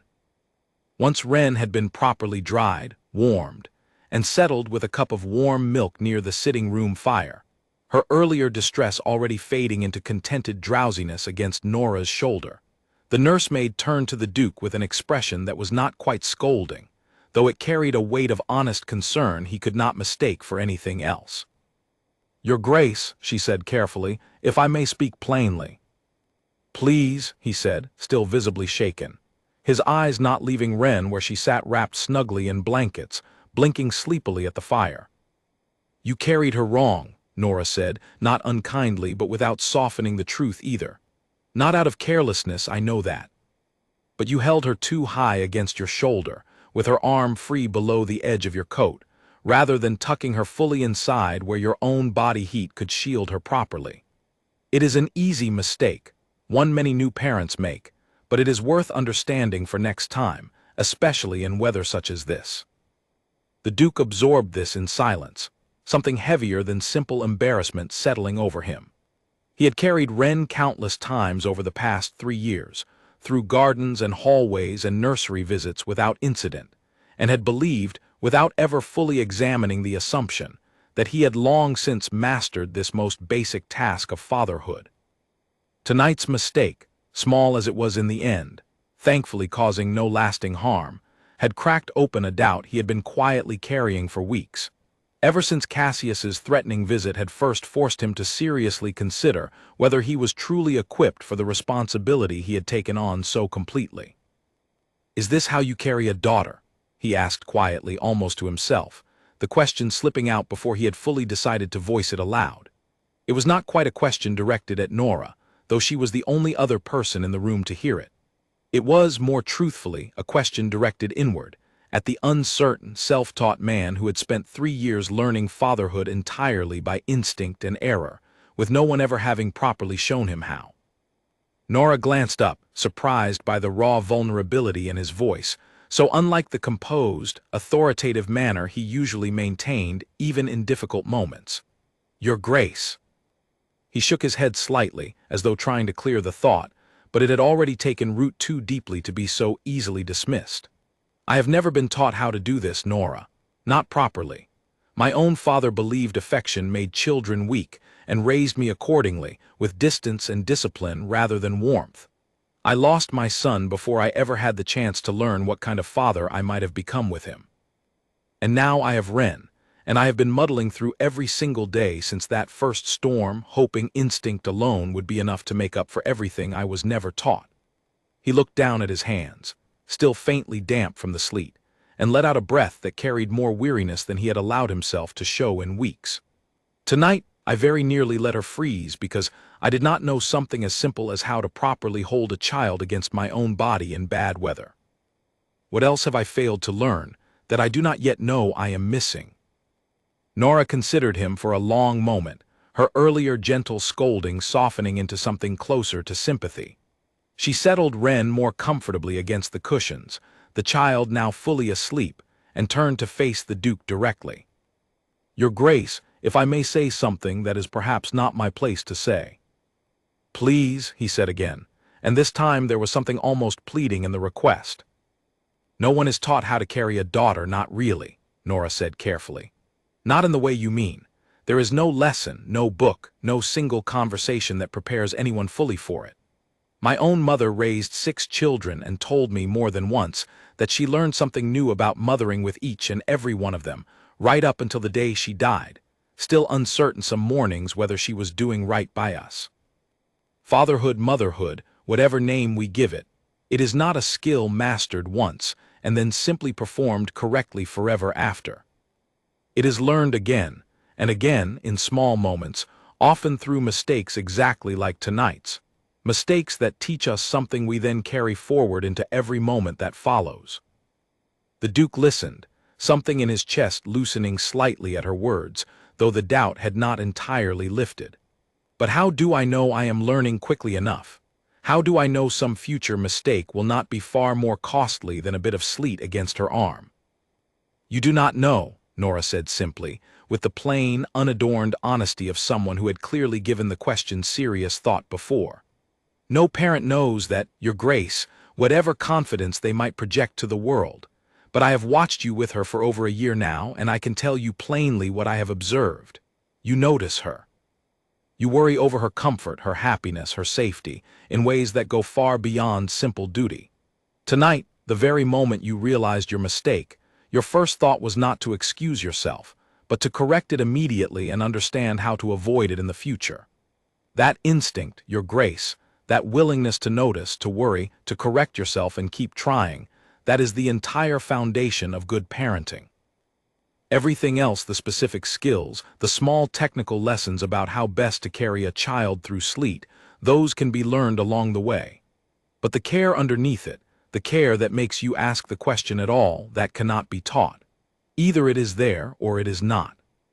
And in your case, Your Grace, it is very plainly, undeniably there." The Duke sat with her words for a long moment, watching the firelight flicker across Ren's peaceful, sleeping face, feeling something shift within himself that he could not immediately name. He had spent 3 years believing, somewhere beneath his conscious awareness, that fatherhood was a performance he had been thrust into unprepared, a role he was constantly at risk of failing simply because no one had ever formally taught him its rules. Nora's words offered him, for the first time, a different way of understanding what he had been doing all along. "Thank you," he said finally, his voice quiet but steadier than it had been moments before. "I believe I needed to hear that more than I realized." "You are welcome, Your Grace," Nora said, offering a small, warm smile before rising to carry the now sleeping Wren toward the nursery for the night. "For what it is worth, I do not believe there is a single person in this household, or in the county beyond it, who would say you have failed her in any meaningful way. Tonight was a small mistake, quickly corrected, nothing more. Children forgive such things far more easily than the parents who make them." Alone in the sitting room afterward, the fire burning low, the Duke sat for a long while, turning Nora's words over in his mind alongside the memory of Wren's small, exposed arm, red from cold, and the fierce wave of guilt that sight had provoked in him. He thought of Cassius's threats, of the ongoing legal battle over Wren's future, of the persistent, quiet fear that he was somehow not equipped for the responsibility he had claimed so completely. But beneath all of that fear, he found, when he examined it honestly, something steadier and more certain than doubt.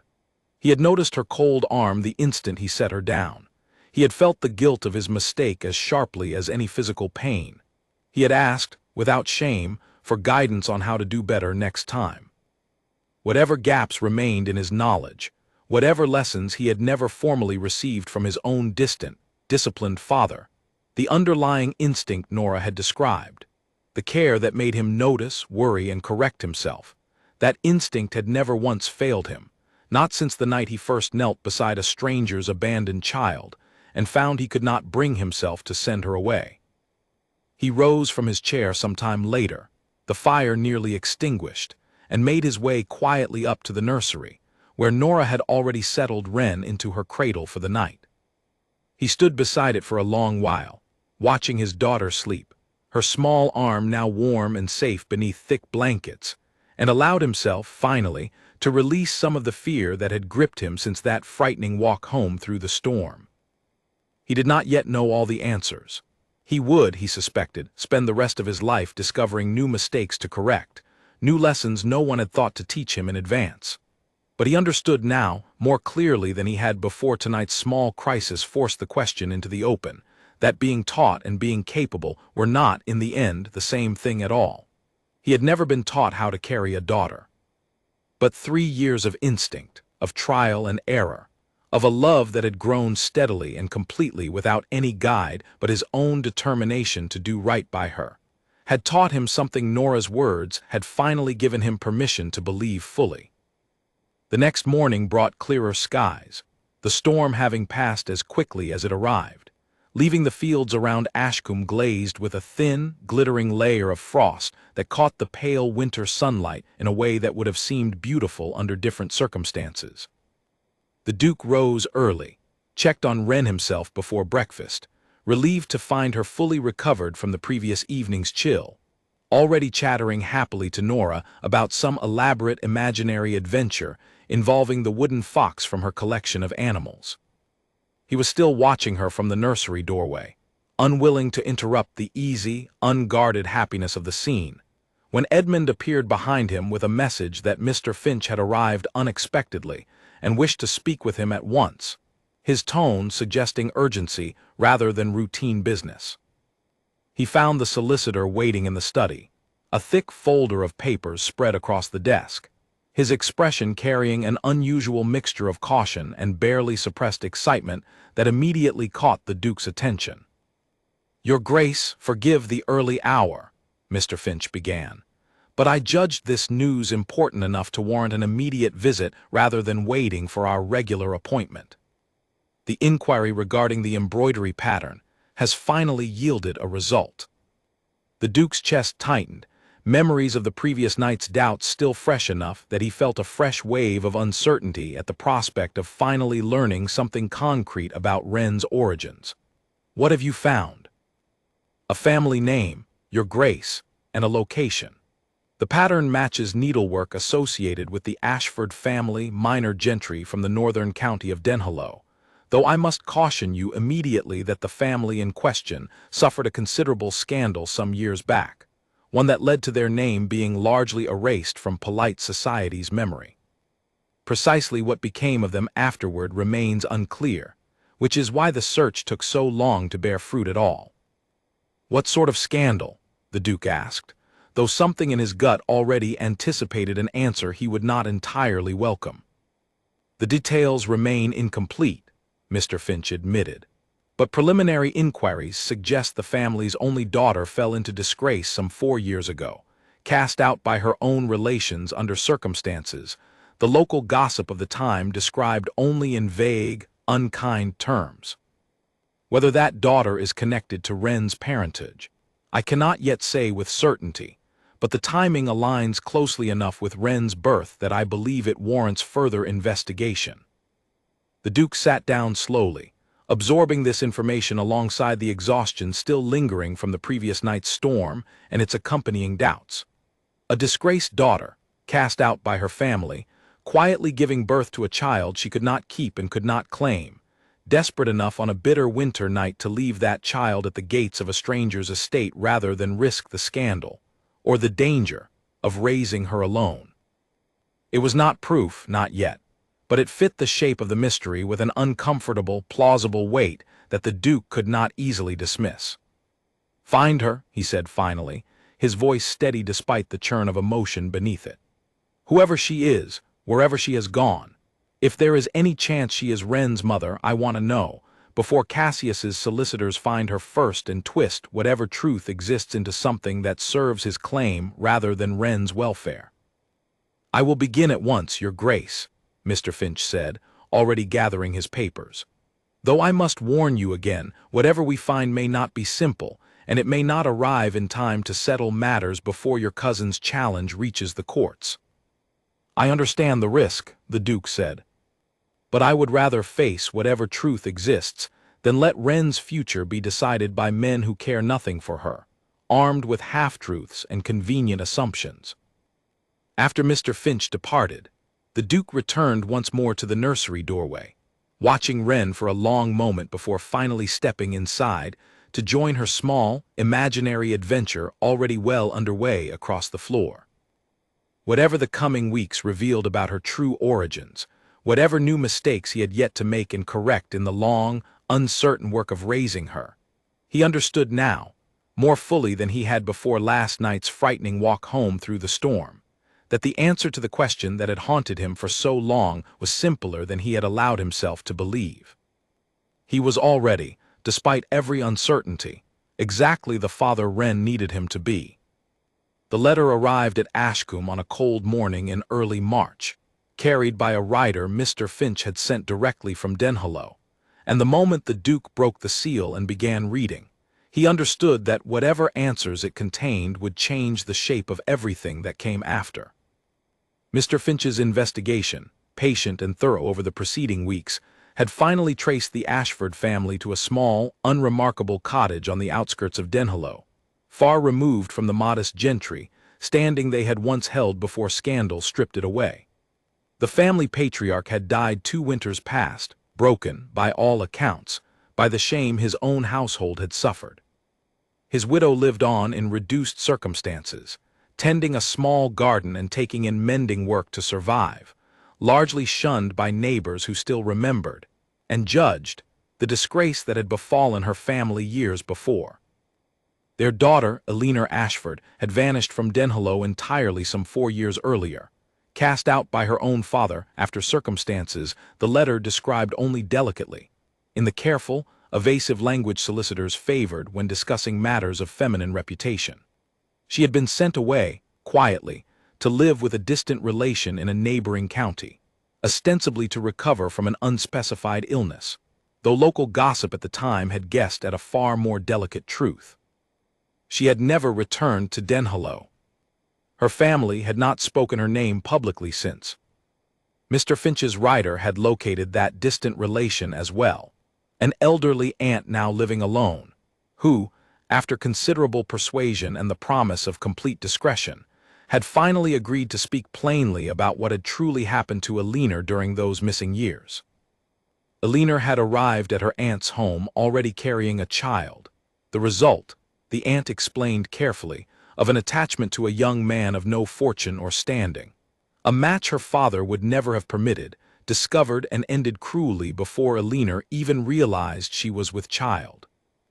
Rather than face the full scandal of an unmarried daughter's pregnancy becoming public knowledge, entirely destroying whatever remained of the family's fragile reputation, her father had exiled her instead, under the pretense of illness, demanding she remain hidden until the matter could be resolved quietly, one way or another. Eleanor had given birth to a healthy daughter in the depths of a bitter winter. The aunt recalled, her voice, according to Mr. Finch's careful transcription, thick with old grief even years later. But Eleanor herself, weakened by a difficult birth and the long months of stress and secrecy that preceded it, had fallen gravely ill within days of her daughter's arrival, and despite every effort to save her, had died before the month was out, leaving her aunt alone with a newborn infant and no clear instructions for what should become of her. The aunt, elderly and in failing health herself, unable to properly care for a newborn and terrified of the scandal that would follow if the child's existence became known, had made a desperate decision in the depths of that same terrible winter. She had wrapped the infant carefully, using a scrap of embroidered cloth Eleanor herself had worked on during the long, quiet months of her confinement, intending it as a small, secret keepsake for a child she knew she would likely never be permitted to raise or acknowledge openly. She had traveled, under cover of darkness, to the nearest estate known for its master's reputation for fairness and decency, a reputation that had reached even the aunt's isolated corner of the county, and left the child at Ashcombe's gates, trusting in her desperation that a man known for kindness might give the infant a chance at life. The family's shame would never have allowed her otherwise.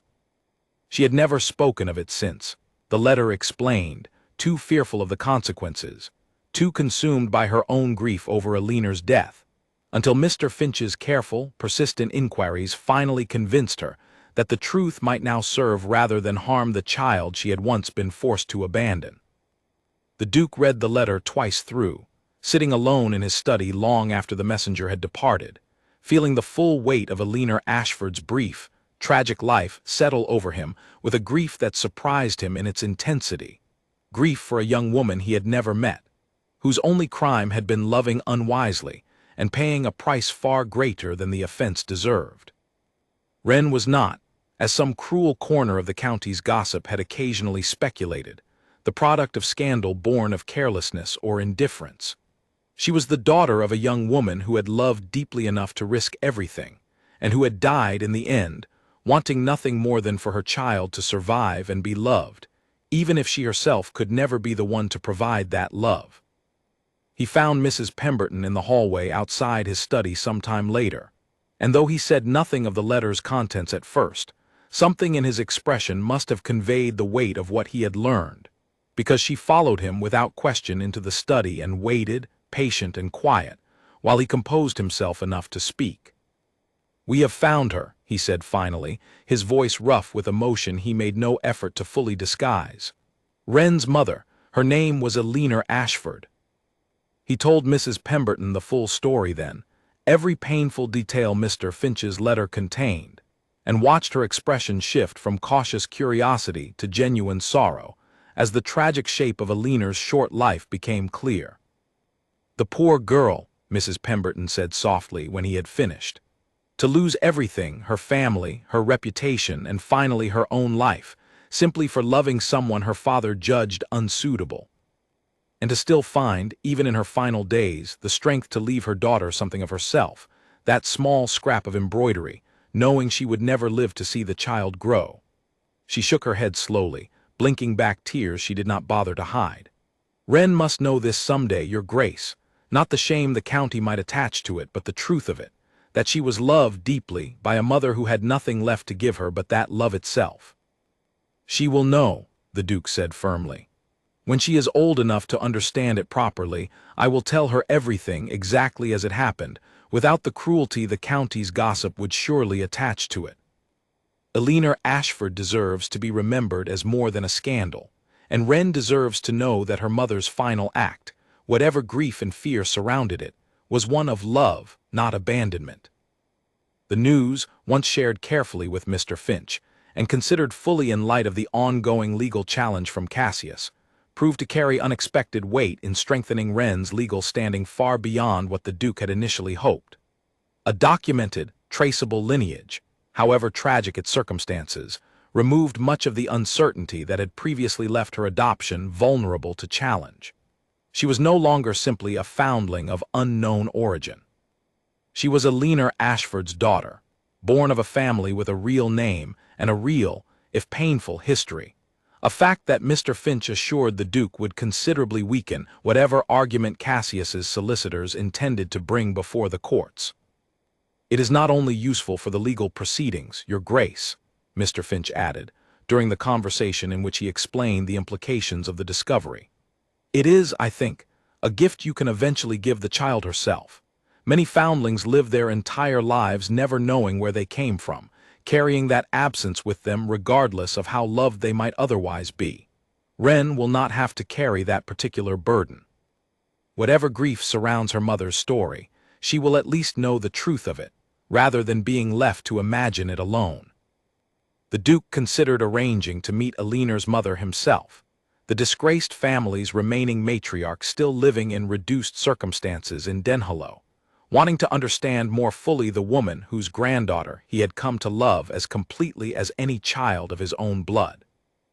He wrote to her carefully, extending an invitation, along with an assurance that whatever pain the past held, he bore her family no ill will and hoped only to ensure Wren's history was properly and respectfully preserved for the day she was old enough to ask about it herself.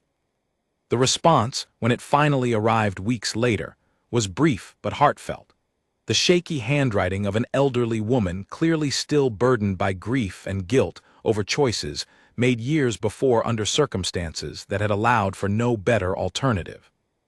She thanked the Duke, simply and sincerely, for the kindness he had shown a child she herself had been too frightened and too broken to properly protect, and expressed, in halting words, her hope that Wren might someday find it in her heart to understand, if not entirely forgive, the desperate circumstances that had led to her arrival at Ashcombe's gates on that bitter winter night.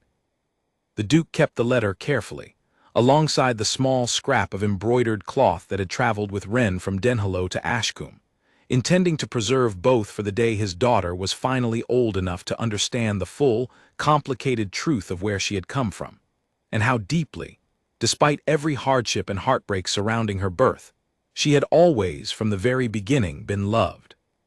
That evening, watching Wren chase the last of the season's fallen leaves across the garden with Nora close behind her, laughing at some private joke only the two of them understood, the Duke felt the weight of Alina Ashford's tragic story settle into something quieter and more peaceful within him, no longer merely a mystery to be solved for legal advantage, but a truth to be honored and carried forward with the care it deserved. Word of the discovery reached Cassius within a fortnight, delivered, as always, through his network of paid correspondents eager to keep him informed of anything touching his cousin's affairs. He read the account of Alina Ashford's brief, tragic life with considerably less sympathy than the household at Ashcombe had shown it, focusing instead on the practical implications the discovery carried for his own ambitions. "A documented lineage," he muttered to Mr. Grayson, who had come to review the matter with him in his study. "However unfortunate the circumstances, strengthens his position considerably. It will be far more difficult now to argue the adoption rests on uncertain or questionable ground." "It complicates our approach, certainly," Mr. Grayson agreed, studying the notes he had gathered on the matter, "though it does not entirely close off every avenue. The child's mother was herself born outside a proper marriage arrangement in the eyes of some interpretations of family law, given the scandal surrounding her own conception, according to the older gossip we have uncovered from Denhollow. It may be possible to argue the entire lineage carries irregularities sufficient to cast doubt on the legitimacy of any inheritance claim built upon it." Cassius considered this for a long moment, weighing the diminishing strength of his position against the considerable cost, in both money and reputation, that continuing to pursue such an increasingly unpopular challenge would demand. The county's sympathy, he knew well by now, had settled firmly against him, and news of Alina Ashford's tragic story, once it inevitably spread beyond the walls of Ashcombe, seemed unlikely to improve local opinion of a man determined to strip a grieving orphan of the only home and family she had ever known. "Prepare the strongest argument you can construct," he said finally, though his earlier confidence had noticeably dimmed. "But I want a full accounting of the costs involved in pursuing this through the courts, and a realistic assessment of our chances, before I commit further resources to the matter. I have no wish to spend a fortune losing a battle I might have abandoned gracefully at far less expense."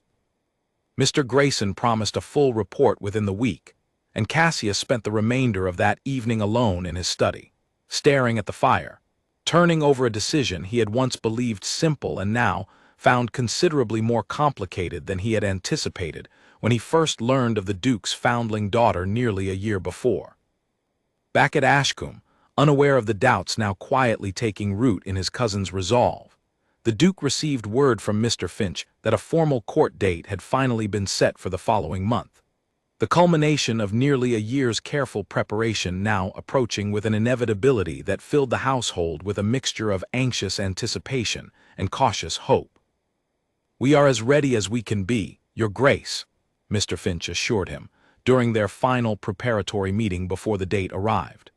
"Wren's lineage is documented, her care and welfare thoroughly attested to by dozens of witnesses throughout the county, and the circumstances of her mother's tragic story, however painful, work considerably in our favor rather than against us.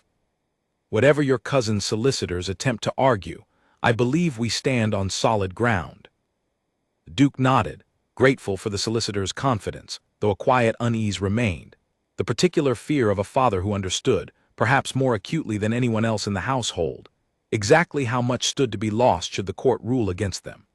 He thought often in those final weeks before the hearing of Alina Ashford, of the desperate courage she must have summoned to carry her secret pregnancy through months of isolation and fear, and found in her memory a strange, steadying source of resolve.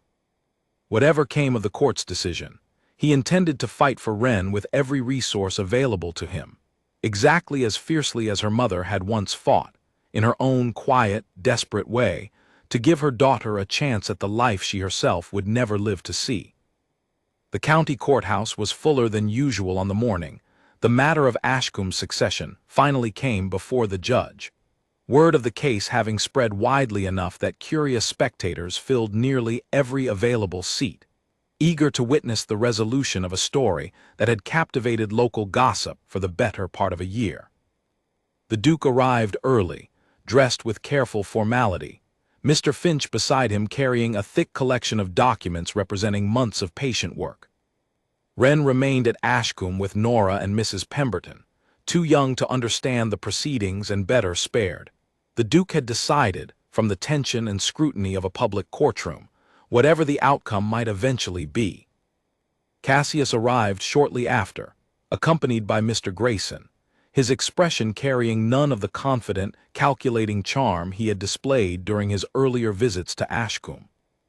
Weeks of mounting legal costs and increasingly unfavorable county opinion had visibly worn on him, and when his eyes met the Duke's briefly across the courtroom, something almost like weariness passed between them, two men who had once shared friendly family ties now facing each other across a divide neither had fully wanted to create. The judge, a stern but fair-minded man named Justice Harwood, called the proceedings to order promptly, and the arguments began. Mr. Grayson opened for Cassius's side, presenting his case with careful, measured precision, arguing that the succession of an estate as significant as Ashcombe demanded the strongest possible legal foundation. One he suggested a foundling's adoption, however sincerely intended, could not fully provide when weighed against an established blood relation's rightful claim. He raised, delicately but pointedly, the irregularities in Alina Ashford's own background, suggesting the entire lineage carried enough uncertainty to justify caution before the court granted full inheritance rights to a child, so far removed from any confirmed, legitimate bloodline. Mr. Finch rose to answer, his own presentation, though less polished in rhetorical flourish, carrying the quiet, unshakable weight of thorough preparation. He walked the court through the full documentation of Wren's care, presenting testimony gathered from dozens of witnesses throughout the county, from tenant farmers to the local physician to Lady Whitmore herself, who had, somewhat to everyone's surprise, provided a written statement affirming the genuine and consistent devotion the Duke had shown the child since the night of her arrival. He spoke of Eleanor Ashford's story as well, carefully and respectfully, framing it not as a scandal to be judged, but as a testament to a mother's love, a woman who had sacrificed everything, ultimately her own life, to ensure her daughter had a chance at survival and happiness. He argued that the law existed to protect children, not to punish them for circumstances entirely beyond their control or choosing, and that denying Wren's rightful place at Ashcombe, after nearly 3 years of documented, unwavering care, would serve no purpose beyond satisfying a distant relative's ambition for property he had shown no genuine interest in until a vulnerable child's presence threatened his expectations. The proceedings continued through the better part of the day, question following question, testimony following testimony, until finally, as the afternoon light began to slant low through the courtroom's tall windows, Justice Harwood called for a recess to consider his ruling. The Duke spent the recess pacing the courthouse corridor, Mr. Finch beside him offering quiet reassurance that did little to fully calm the anxious tension coiled tight in his chest.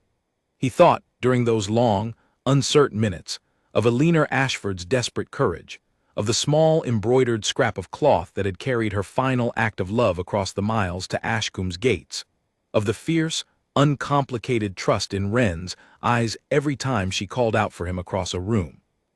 Whatever Justice Harwood decided, he understood, standing there in that quiet corridor, that he would not simply accept a ruling against them without further fight. He had promised himself and Wren, and in some sense Eleanor Ashford herself, that he would protect this family they had built together, whatever it ultimately cost him. When the court reconvened, Justice Harwood's expression gave little away as he settled back into his seat and called the room to order. "This court has given careful consideration to the arguments presented today," he began, his voice carrying easily through the hushed room. "The matter before us touches on questions of inheritance, of proper legal process, and perhaps most significantly on the welfare of a child too young to speak for herself in these proceedings." He paused, glancing briefly at his notes before continuing. "The petitioner's argument regarding lineage, while not without some technical merit, fails to adequately address the central purpose the law serves in matters of adoption, namely the protection and welfare of the child in question. This court has heard extensive, consistent testimony regarding the genuine, sustained care the respondent has shown the minor Wren since the night of her arrival at Ashcombe nearly 3 years ago.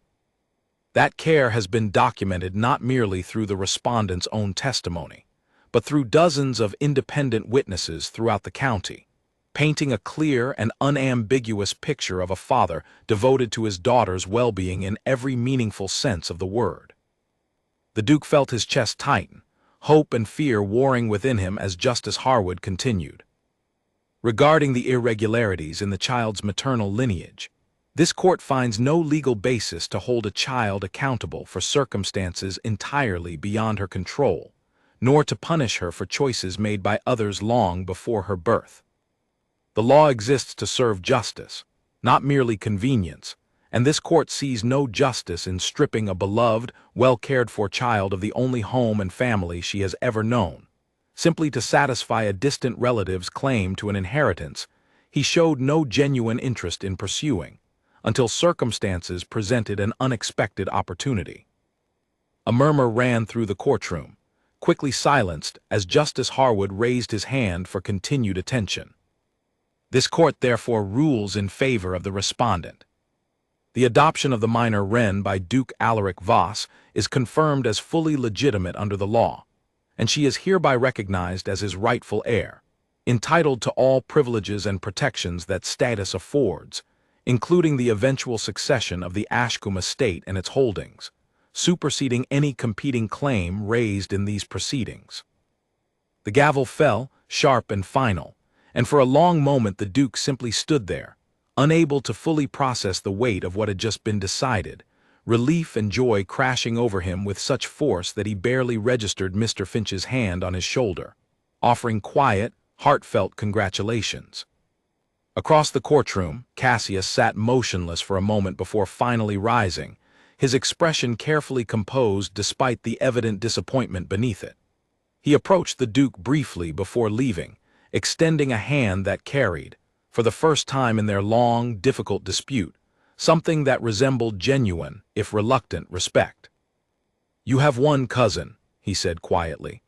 "I will not pretend I am pleased by the outcome, but I confess, having sat through today's testimony, I find myself somewhat ashamed of how far I was willing to go in pursuit of an inheritance I never truly needed. Take good care of her.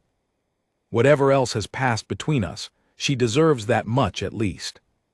The Duke shook his hand, surprised by the sincerity in Cassius's tone, and found in that unexpected moment of reconciliation a small measure of peace regarding a conflict that had shadowed the past year of his life. "Thank you, Cassius. I hope, in time, we might find our way back to something closer to the family we once were, before all of this began." Cassius offered a small, tired smile in response, though he made no promises, and departed the courthouse shortly afterward, leaving the Duke and Mr. Finch to make their own way home through streets already buzzing with news of the court's decision, word spreading quickly through the county in the particular way such stories always seem to travel. The Duke arrived back at Ashcombe as the sun began to set, the sky streaked with warm gold and deep amber, and found Wren waiting for him in the entrance hall, having clearly worn a path in the floor, pacing near the window in anticipation of his return. Nora and Mrs. Pemberton standing nearby with expressions of carefully suppressed anxiety that broke instantly into relieved smiles the moment they saw his face. "Duke," Wren called out, running across the hall with the fierce, uncomplicated energy of a child who had no notion of courtrooms or legal proceedings, only the simple, absolute certainty that her father had returned to her, exactly as he always did. He knelt and caught her as she reached him, lifting her easily into his arms, feeling the familiar, steadying weight of her small body settle against his chest, and allowed himself, finally, to release the full weight of tension he had carried throughout the long, uncertain day. "It is settled, little bird," he murmured against her hair, his voice thick with an emotion he made no effort to hide from the small, gathered household watching the reunion with visible joy. "You are mine, now and always, exactly as you have been from the very first night." Mrs. Pemberton, watching the scene unfold with tears openly streaming down her weathered face, could not help but voice the thought that had settled over the entire household in that quiet, golden moment. "It seems, Your Grace, that this family was always meant to be, whatever obstacles stood in its way." The Duke, still holding Wren close, could only nod in agreement, too overwhelmed in that moment to trust his own voice with words adequate to the occasion. In the weeks that followed, life at Ashcombe settled into a new, steadier rhythm, free at last from the shadow of legal uncertainty that had hung over the household for the better part of a year. The Duke continued his daily rituals with Wren, the morning visits to the nursery, the afternoon walks through the garden, the patient rebuilding of fallen towers of wooden blocks, but each small moment now carried an added weight of permanence, a certainty that had not existed before the court's ruling formally secured her place in his life and legacy. He kept his promise regarding Eleanor Ashford's story as well, though he waited, wisely, until Wren was old enough to begin understanding such things properly. In the years that followed, as she grew from a curious toddler into a thoughtful, spirited young girl, he told her, gently and honestly, the full truth of where she had come from, the tragic courage of a mother she would never meet, the desperate love that had carried her safely to Ashcombe's gates on the worst night of her young life. Wren listened, each time the story was retold, with the serious, careful attention that had always characterized her, And though the knowledge of her mother's tragic fate brought its own quiet sorrow, it brought her, too, a settled sense of belonging that no rumor or scandal could ever again shake loose.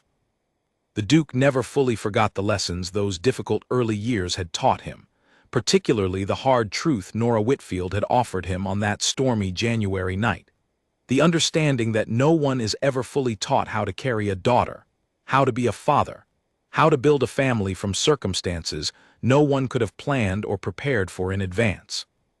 He had learned instead through years of small mistakes and careful corrections, through instinct sharpened by love rather than instruction, exactly what Wren needed from him at each stage of her growing life, and had given it to her, imperfectly but completely, every single day since that first storm brought her to his gates.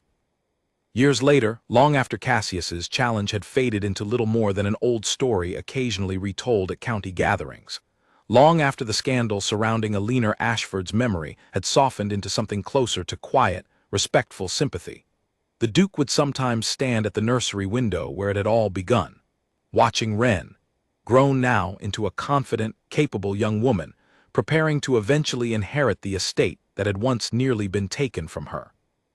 And think back to that terrible, formative question a frightened, uncertain nursemaid had once posed to him in the depths of a winter storm. Is this how you carry a daughter? He still did not know, with any real certainty, whether he had ever truly mastered the technical answer to that question, whether he had held her, in every single moment across those many years, in precisely the correct way a manual or a lesson might have prescribed. But he understood, finally and completely, that the question itself had never truly been about technique at all. It had been about love, about presence, about the simple, unwavering choice to show up, again and again, for a child who needed him, regardless of how uncertain or unprepared he sometimes felt in the moment. That first evening, once the household had settled, and Wren had finally been coaxed to sleep after refusing, with characteristic stubbornness, to close her eyes until she had heard the full story of the day's events told to her at least twice over, the Duke gathered the staff together in the main hall for a small, informal celebration. Mrs. Pemberton produced a bottle of good wine that had been saved, she admitted with a smile, for exactly such an occasion, and Edmund proposed a toast that left more than one member of the household blinking back unexpected tears. To the family this house very nearly lost, Edmund said, raising his glass, and to the small, stubborn foundling who taught all of us in her own way how to hope again. The staff drank to that, warmly, the tension of the past year finally draining fully away, replaced by the easy, contented relief of people who had spent months quietly fearing an outcome they had never dared voice aloud, and could now, at last, allow themselves to celebrate its opposite. Nora, standing near the fire with her own glass in hand, caught the Duke's eye across the room and offered a small, knowing smile, neither of them needing to speak aloud the memory of that difficult, formative conversation months before. He crossed the room to join her briefly, wanting to properly thank her for the wisdom she had offered him that night, wisdom that had carried him through every uncertain day since. "You gave me something I needed far more than I realized at the time," he said quietly. "I am not certain I would have found the resolve to see this through had you not spoken so plainly to me that evening." "You would have found it regardless, Your Grace," Nora replied. "I only helped you see what was already there. The rest, the courage to fight for her, the patience to learn as you went, that was entirely your own doing." He did not fully believe her, not completely, but he accepted the kindness of the sentiment regardless, and the two of them stood together for a while longer, watching the rest of the household celebrate, before he finally excused himself to return once more to the nursery, unable to fully settle for the night without first checking, one final time, that Wren remained safely, peacefully asleep. In the years that followed, the reconciliation between the Duke and Cassius, tentative at first, gradually deepened into something closer to genuine family feeling, aided considerably by Cassius's own quiet, private acknowledgement of how far his ambition had once carried him from better judgment. He visited Ashcombe occasionally, always announced properly now, and took, somewhat to his own surprise, a genuine liking to Ren as she grew, eventually becoming something like an uncle to her in practice, if never quite in blood. Ren herself grew into precisely the kind of person Alina Ashford, had she lived to see it, would surely have been proud to call her daughter, fierce and resilient as the small bird she had been named for, tender-hearted toward anyone in need, and utterly devoted to the father who had chosen her on the worst night of her young life, when he had every reason and every excuse to choose otherwise. No one had ever taught him how to carry a daughter. He had learned it anyway, one small, imperfect, determined day at a time, and in the learning had finally found his way back to a life worth living, built not on the family he had lost, but on the small, fierce, resilient girl who had, against every expectation, taught an old, grieving heart how to love again. 15 years after a storm first carried a nameless infant to the gates of Ashcombe, a very different kind of gathering filled the estate's great hall, one bright with candlelight, music, and the particular joyful noise of a household celebrating a milestone it had once feared it might never see. Ren Voss stood near the tall windows of the hall, 18 years old now, dressed for her formal coming-of-age celebration in deep green silk that had been chosen, deliberately, to match the color of the old embroidered scrap she still kept carefully preserved in a small wooden box in her bedroom. The single physical link she possessed to a mother she had never known but had come to understand, through years of careful, honest conversation. As someone whose love had shaped her life, every bit as much as the man who had raised her. She watched the room from her quiet corner with the same serious, observant attention that had characterized her since childhood, taking in the sight of tenant families mingling easily with county nobility, of Mrs. Pemberton, considerably grayer now but no less sharp, directing the evening's refreshments with practiced authority, of Edmund Hargrove, walking somewhat more slowly these days but still every bit the estate's watchful steward, and of Nora Whitfield, who had remained at Ashcombe long past her original duties as nursemaid, now more trusted friend and advisor than employee, laughing warmly with a cluster of guests near the fire. Her father found her there eventually, as he always seemed to, drawn by some instinct that had never fully faded even as she grew from an infant who needed carrying into a young woman, capable of carrying herself through the world with considerable grace and confidence. "You are hiding," he observed, settling beside her at the window, his hair grayer now than it had been on the night he first knelt beside her cradle, but his eyes carrying the same steady warmth they always had whenever they turned toward her. "Observing," she corrected, with the faint, familiar smile that had long ago become his favorite expression in the world. "There is a difference, father." He laughed, the easy, unguarded laugh that had once been so rare in this house, and had become, over the years, simply part of the ordinary texture of daily life at Ashcombe. "Forgive me. I forget sometimes how thoroughly you have surpassed my own social graces." They stood together in comfortable silence for a moment, watching the celebration unfold before them, before Ren finally spoke again, her voice softer now, more thoughtful. "Do you remember the story you told me, when I was young enough to still believe every tale you shared was pure invention, about the night Nora asked you a question in the sitting room during that terrible storm?" The Duke's expression shifted slightly, memory clearly surfacing behind his eyes. "Is this how you carry a daughter?" he said quietly. "I remember it very well. I have never forgotten it, in fact, not once in all the years since." "I think about it sometimes," Ren admitted.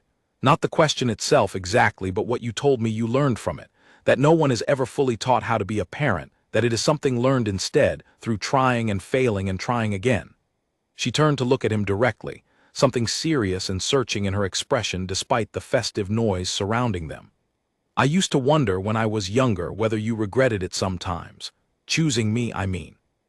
Taking on a responsibility no one prepared you for, fighting for me against cousin Cassius, learning everything from nothing, all for a child who was not even truly your own blood." The Duke turned to face her fully, taking her hands in his with the same careful, deliberate gentleness he had shown her since the very first uncertain days of her infancy. "Ren, listen to me carefully, because I want you to understand this completely, tonight of all nights. I have never, not for a single moment across these 18 years, regretted choosing you. If anything, I have spent every day since that storm grateful beyond words that fate, or chance, or whatever force guided your mother's aunt to bring you specifically to my gates, saw fit to give me the chance to be your father. You did not simply need me that night. I needed you every bit as much, perhaps more. You gave me back a life I had entirely given up on, long before you ever arrived. Tears gathered in Wren's eyes, though she blinked them back with the same stubborn determination she had shown even as an infant, refusing to let anything, even genuine emotion, fully overwhelm her composure. I am glad, she said simply, that the storm brought me here and not somewhere else. As am I, the Duke agreed, his own voice rough with feeling. More than I could ever properly express. Their quiet moment was interrupted, gently, by the arrival of Cassius Voss, considerably older now, his once sharp ambition long since softened by years of genuine, if occasionally awkward family affection that had grown steadily between the two branches of the family since that difficult courtroom decision so many years before. He greeted Wren warmly, offering his own formal congratulations on her coming of age, along with a small, carefully wrapped gift that turned out, when she later opened it, to be a beautifully bound collection of poetry, a subject she had long confessed a fondness for during their occasional visits together. You have grown into a remarkable young woman, Cassius told her, with genuine warmth that would have seemed impossible to imagine from the calculating man who had once tried to have her sent away entirely. Ashcombe is fortunate to have you as its future, whatever objections I once, foolishly, raised against that very outcome. Thank you, Cousin Cassius, Wren replied graciously, having long ago learned, through her father's own example, the value of extending forgiveness even where old wounds still occasionally ached beneath the surface. I am glad we found our way to this in the end. As the evening wore on, the celebration continued late into the night, filled with music and dancing, and the easy, contented warmth of a household that had weathered its share of storms, both literal and otherwise, and emerged from them stronger and more securely bound together than it had ever been before. Near the evening's close, as guests began gradually taking their leave and the great hall slowly emptied of its earlier noise and movement, the Duke found himself once more standing at the tall windows, watching Wren say her final farewells to departing guests with the same easy grace and confidence she had shown throughout the entire celebration. Mrs. Pemberton joined him there, as she so often had over the years, her own eyes bright with the particular satisfaction of a woman who had witnessed, firsthand, the entire remarkable journey from that first terrifying storm night to this warm, celebratory evening nearly 2 decades later. She has become everything we hoped she might, Your Grace, Mrs. Pemberton said softly, watching Wren laugh warmly at something a departing guest had said. And more besides, I think, than any of us truly dared to hope for, back on that first frightened night. She has, the Duke agreed, unable to keep the quiet pride from his voice. Though I confess, Mrs. Pemberton, I still find myself occasionally uncertain whether I deserve full credit for whatever role I played in shaping her into the person she has become.